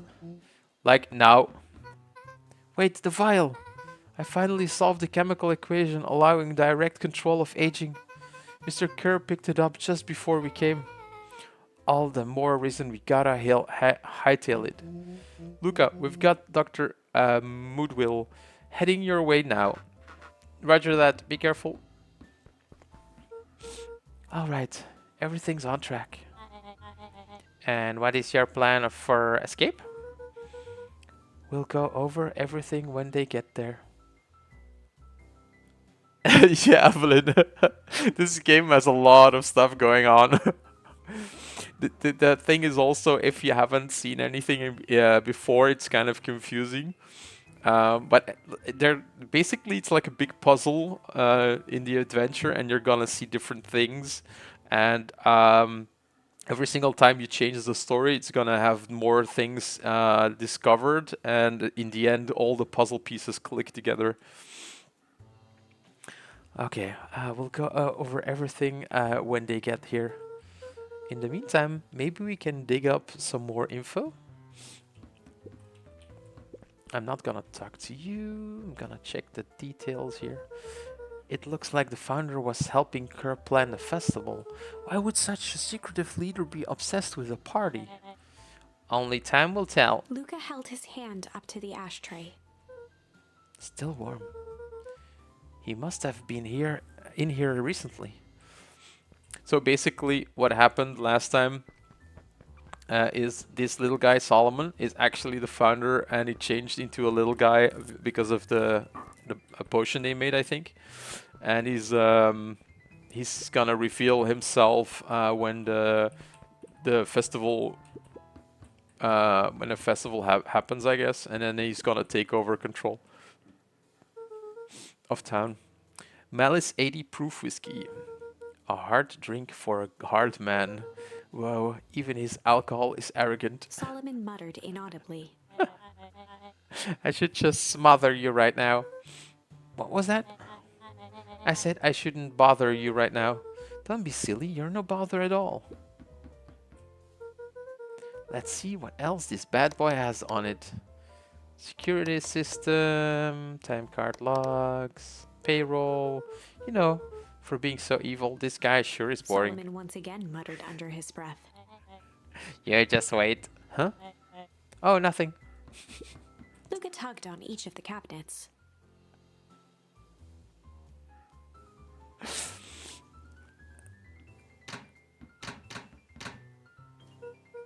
Dang, this must be the good stuff. They're all locked. Perhaps he's not as careful as you suspected. Can I find something else? It's kind of funny knowing some information about stuff, like him being the CEO or the founder of town or whatever, and like you hearing stuff like him muttering. It's kind of funny. This picture here on the wall, you see the big one, the big dog that's this one, and then these two other dogs are his son and his daughter. I'm really sorry you got dragged into this mess, Solomon. You needn't worry about me. Well, I feel bad either way. We're gonna get you out of this, I promise. With a quivering lip, a smile crawled across Solomon's face. They heard the trampling of frantic footsteps from the hallway. Lock it, lock it, lock it, lock it. Locked. That was close. When we left Nellie's office, it was swarming with clipboards. We barely got out. Did they follow you? Yes. Rollo. before we started tossing blame around. Is it possible someone ordered a pizza? We'd love to hear your thoughts. Definitely not pizza. What now? Don't look at me, I'm officially retiring from the heisting business. We're so sorry for the inconvenience. We just have a few quick questions. Just let me think. Can someone watch the door? Of course. And he's gonna open it. Everyone else huddle up. Oops! I think this little caper has gone on long enough. Solomon, no! Hush now, child. The adults are speaking. Dr. Moodwell, a brief reintroduction is in order. We've never met in person, but we have corresponded. You see, it was I who hired you. Solomon, the pathetic orphan child, the powerful enigmatic founder, Sharper, the fallen progenitor who created this town, Perennial Harvest, Valentine Fertilizer, all connected by a single thread, yours truly. But that's... Her eyes searched the floor in thought. Solomon watched eagerly, waiting for the flicker of epiphany. With a sickened look, she peered into his soul. Yes, now you've got it. Tempus Liquium, you discovered how to reverse the process. Solomon clapped with genuine delight. Very good, Mr. Moodwell, very good. Though the discovery wasn't intentional. Solomon glanced down, examining his youthful form. And the effects went a little too far for my tastes. That's why you needed me to finish Dr. Prescott's work, which you did admirably. Mr. Kerr, the file, Kerr please. presented it with a theatrical twirl of the hand. Ta-da! May I present to you the eighth wonder Before he of could the... finish, Rollo snatched the vial from Kerr's palm. Whoa, this stuff sounds pretty valuable. Be careful, you fool! You have no idea what you have in your hand. Actually, we do. You just did a whole evil villain monologue thing about it. Rollo casually tossed the vial to Luca.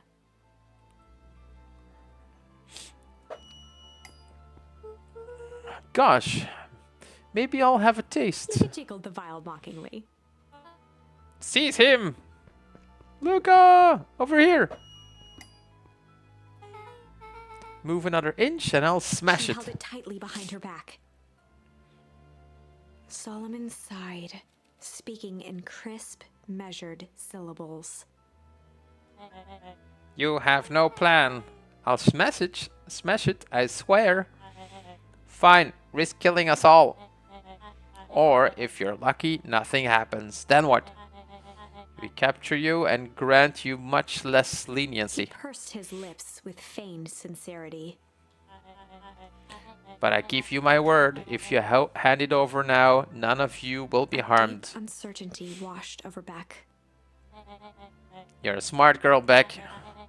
But there's no shame in being outwitted by someone smarter than you. We both know there is only one way to She looked end. to Nellie shakily. With a dispirited nod, Nellie sighed in defeat. Beck slowly approached Solomon. That's a good girl. Beck, don't do it. We can't trust that jerk. I'm sorry, he's With right. apprehension, Beck conceded. Boo. Solomon pocketed the vial and brushed off his shoulder with a sharp flick.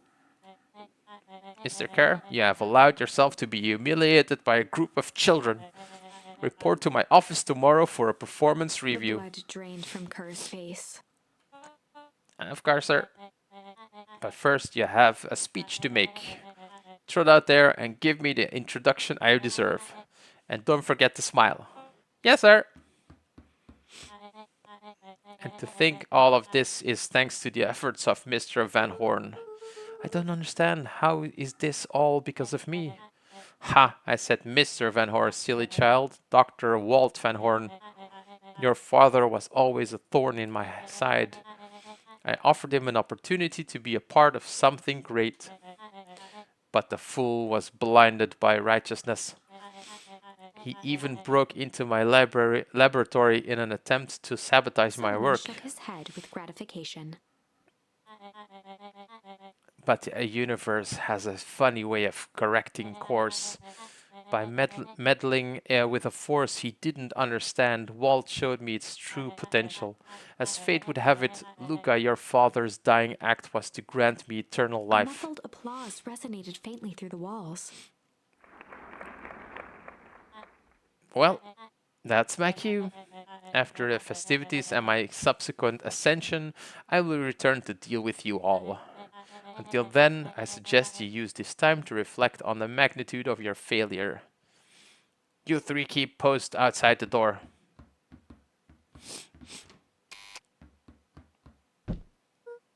Well, crap.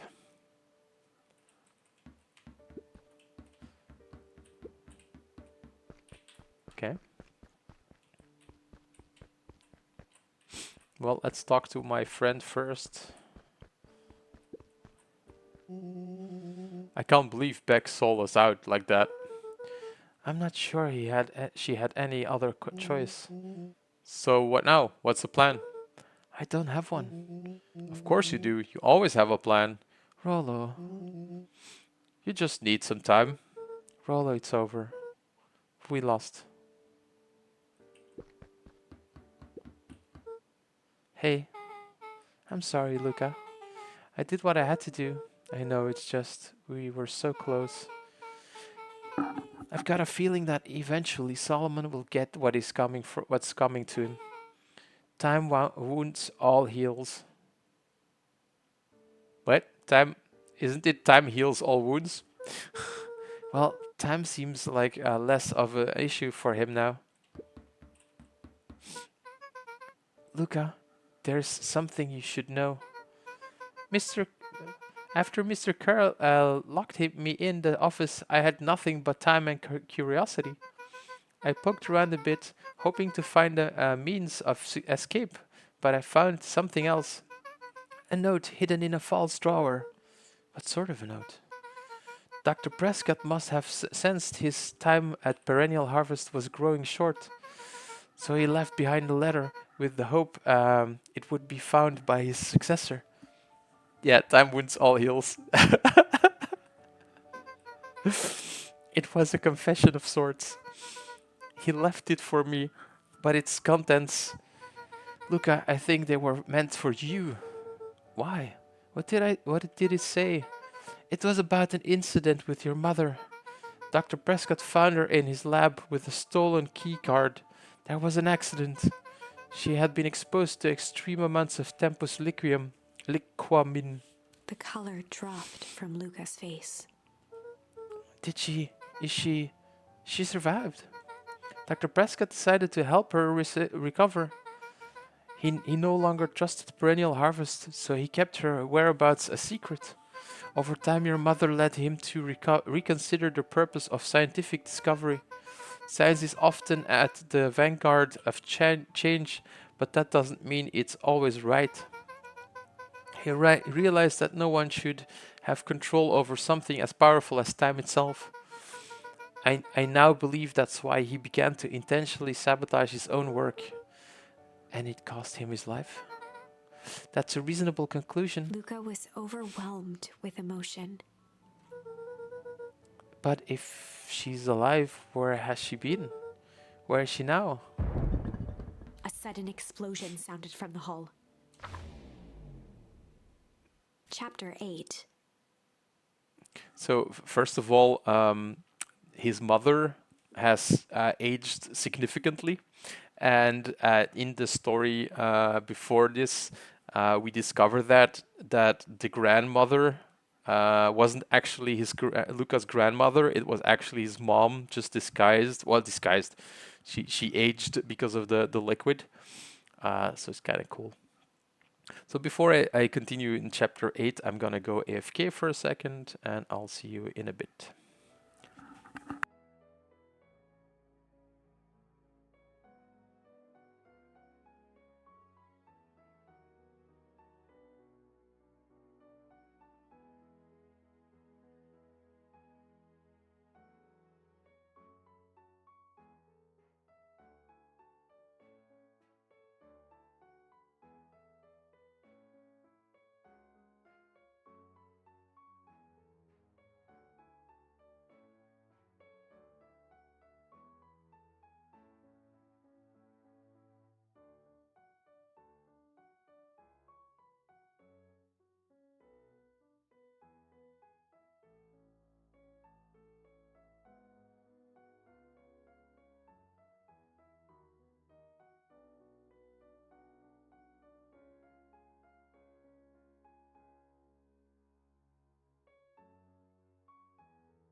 And we're back.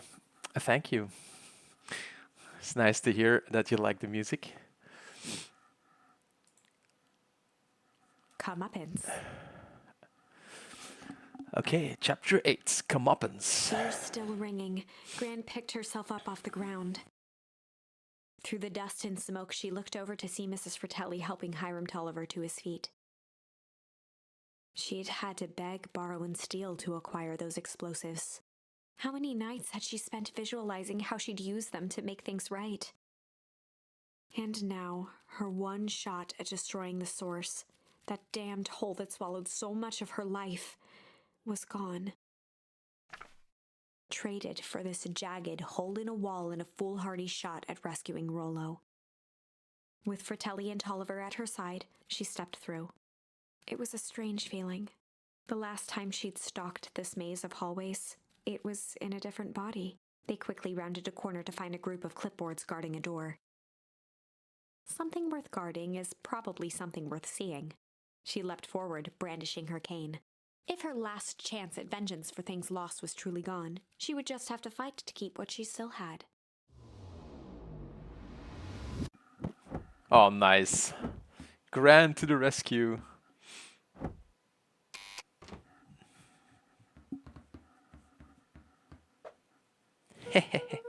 Gran, what are you doing here? So that's actually his mom. Luca, what are you doing here? We're here to save Nellie. We're here to save Rollo. Hey, Mrs. Lucas, Gran. What? That's awful nice of you. But I'm fine. Oh no, what did they... Gran, there's no time to explain. We have to go now. Come on, everyone. We've got a party to crash. They made their way out from deep within Perennial Harvest, just as Solomon finished up his speech. Thankfully, we can dispute with the formalities from here on out. Solomon pulled a glass vial from his pocket. Here we go again. We've got to stop him. In one smooth motion, he downed its contents. A triumphant smile grew across Solomon's lips. No! Well, I guess that's it. We're lost. I wouldn't be so sure about that. To switch the vials. With a mischievous look, Beck elbowed Luca. Remember when I had the vial behind my back? Stylish. Yes. I might have tweaked his wonder potion with a little,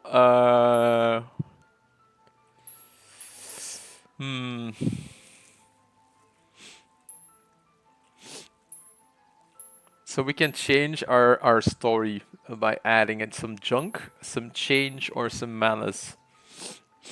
I would say change. I don't know what that would mean. Maybe she added something and he changes into a baby or something.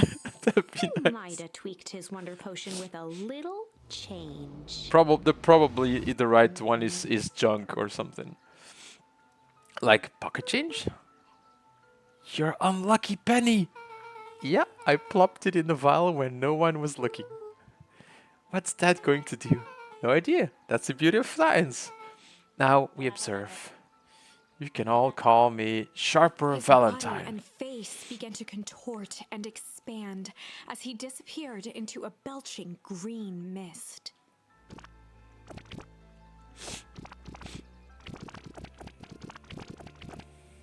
Yes! I knew it! It's a baby! Holy crap! It's a baby! Yes, but it's still Sharper, right? What he was no longer matters. This is an innocent child. I apologize for all the harm my father has caused you. Eris awkwardly cradled the squirming child. She looked to her brother, Awesome. her voice shaking with uncertainty. August, what do we? We do what a Valentine always do. What what must be done? I'll hurry home and prepare a crib for father, younger, Sharper. That would be great help, thank She you. looked back down at the infant with equal parts kindness and terror in her eyes. With a shake of her head, Eris addressed the crowd with a stern scowl. Okay, everyone, the show is over. You may leave now. Epilogue. It's the end. What the fuck? Beacon Pines' coldest summer on record came and went without much fanfare. Folks shared what they had, and none were left wanting. The new school year was ushered in by the falling leaves of autumn. After everything Luca, Rollo, and Beck had been through, middle school was bearable. The chill of winter didn't seem to bother people much. They kindled a hope for a better future in their hearts. When spring arrived, farmers planted their crops with a sense of joy and optimism. And as the dawn of the first day of summer came again, its light slowly spread through the shallow valley. It crept over the town square, across the river, past the neglected welcome sign, and came to rest on a young boy sleeping at dawn. His mind at peace, knowing he is here for a reason.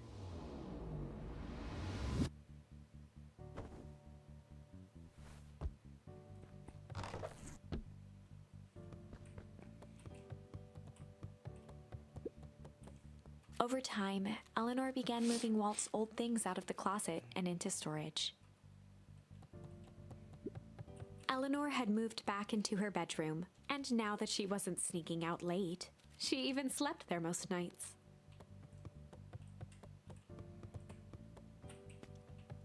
I want to do this one again. I like this. I love games where you can just do this.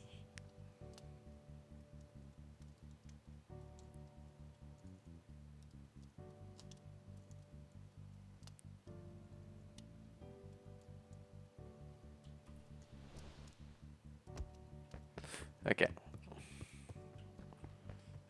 Where's Gran? Oh.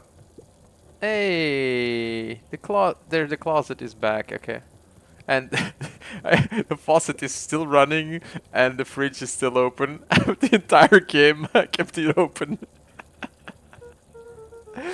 Mom, I'm ready to go now. You go on without me. I'll meet you there. I've got a batch of jam to finish jarring. It's funny. I only started making jam as a way to send messages without anyone noticing, but now I enjoy it. Alright, I'll go say hi to Rollo first.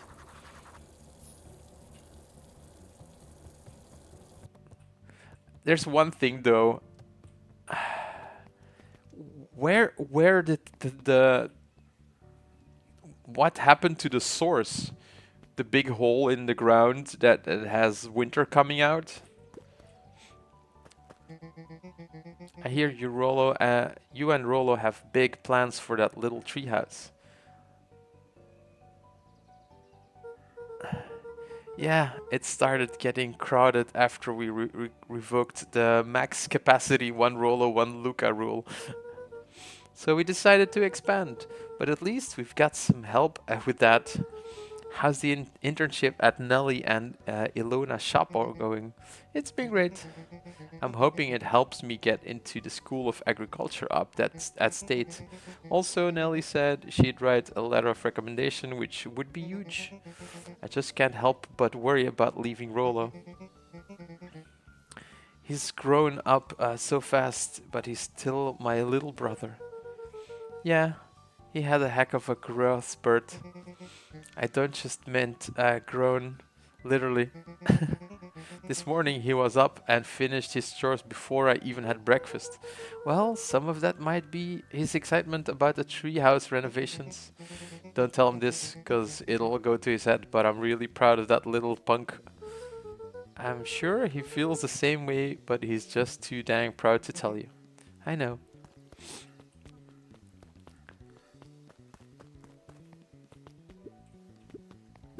They're growing a lot of trees, apparently.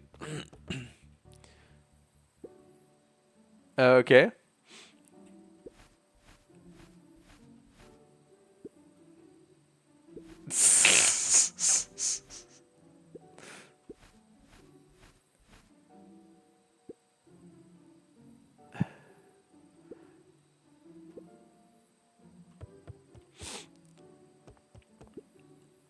Luca, there you are.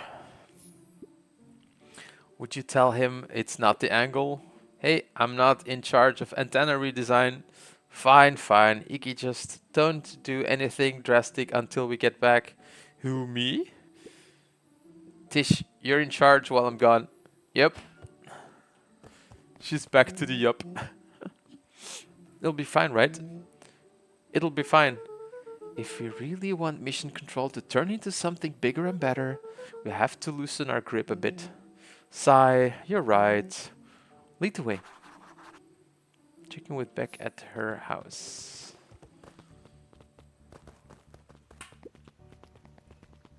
It's so nice, you can see the aftermath of the story. Look at the little baby. Oh my god.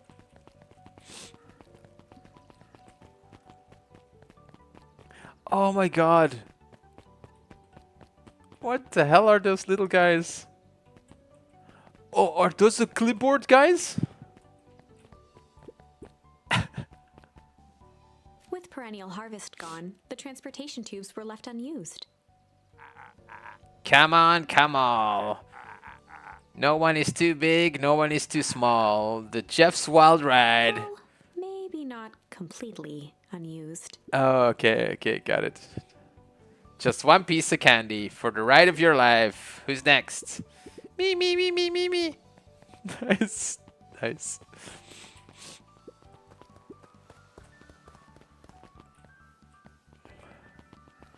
Do. Hey, Beck. I have news I think you'll enjoy. This morning I unpacked my last box. Yeah, they're really tiny. It's kind of cute. But I don't think they're the clipboard guys. They're just kids, I guess. You're officially moved in. It's just a box. Let's not blow this out of proportion. It sounds an awful lot like putting down roots. I guess I decided this place is root-worthy. You're gonna be stuck with me for the foreseeable future. I don't have to warn you, most years aren't going to be so interesting as this one.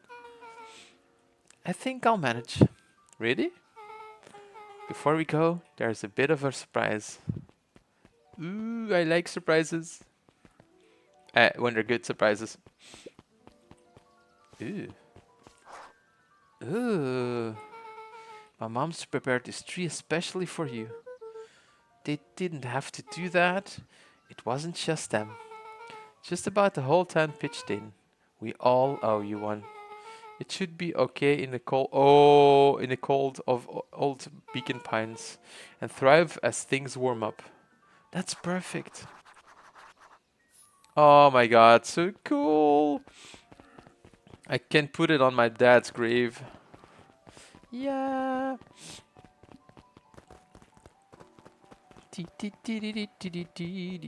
I gotta go. I gotta do. Oh, you got it. Now that's a good-looking tree, being a special occasion and whatnot. This rides on the house. You're gonna want to hang on tight to that little tree. So it's an underground basement basically, and there has like 3 tubes, which sends you to 3 different locations, and one is coming here. I think this is it. The end I've been waiting for. Honestly, I'd begun to lose hope of ever finding it. But then you came along. I don't know exactly how to thank you. It's hard to explain how much this means to me. You're welcome. It's funny, now that our time together is finally ending, I'm at a loss for words. Let's just watch the end together. Done. A good little tree. The best little tree. Thank you, children. This means a lot.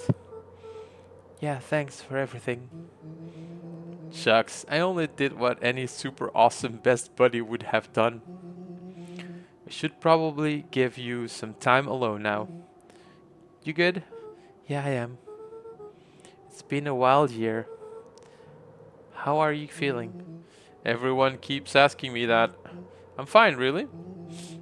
Pa always says the only thing fitter than a fiddle is a cello. I feel like a dang cello. Well, if you ever stop feeling like a cello, I'm here for you. I know, you don't even have to say it. You two make an awesome pair. Excuse me? We're a trio now. Yep. I. Thanks.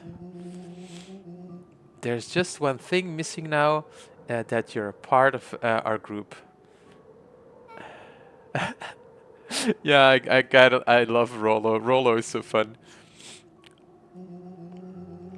Let me tell you a little story about a man named Hank Atomic. Oh god. I won't be long. We'll be waiting for you back at the phone booth. I found the perfect way to start our summer. You've got some good friends. I'm so proud of you. Your father would be so proud. I know. Mom, can I ask you a question? Do you ever dream about Dad? Not a night goes by that I don't. Those are some weird words. If somebody starts feeling like a cello, I think they need to talk to. Are you ever afraid that you're going to forget him? Forget what he looked like? Forget his voice? No, because so much of him lives on in you. He loved that old tree, but I know he would have loved this one more, because his two favorite people planted it. I'll give you two a moment.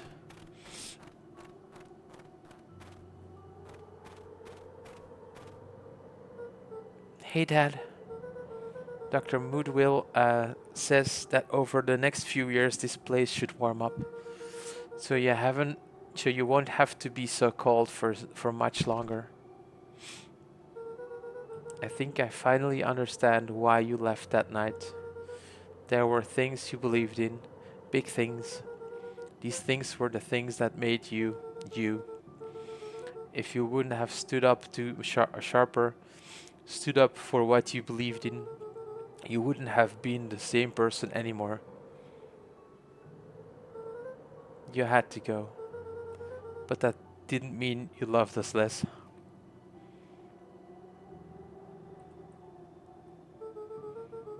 I might not visit you as much as I used to. I know you understand.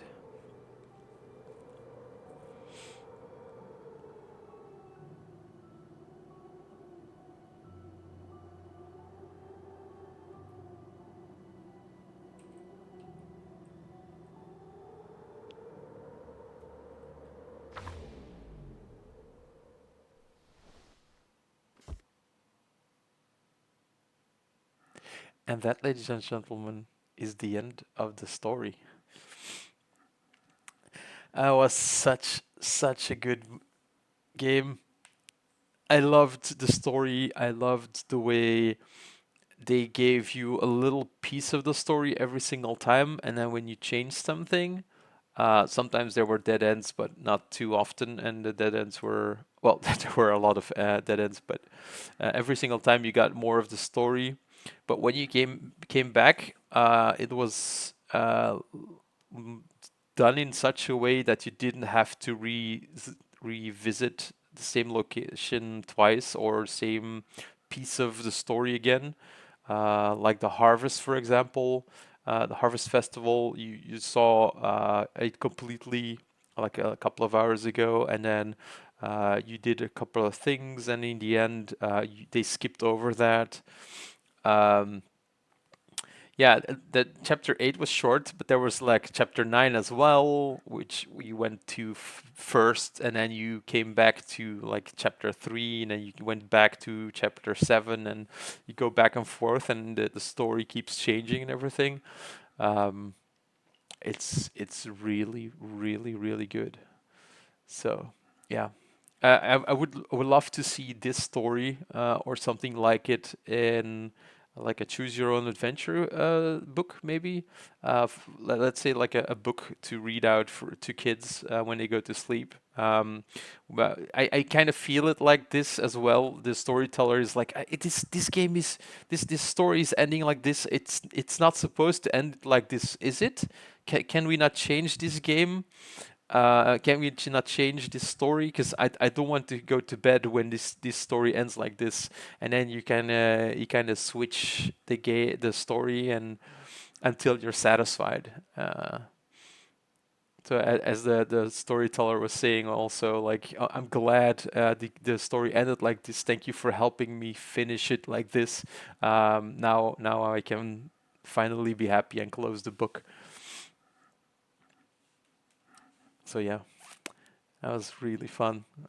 So the game in total lasted about 7 to 8 hours, I think. Let's say 8 hours.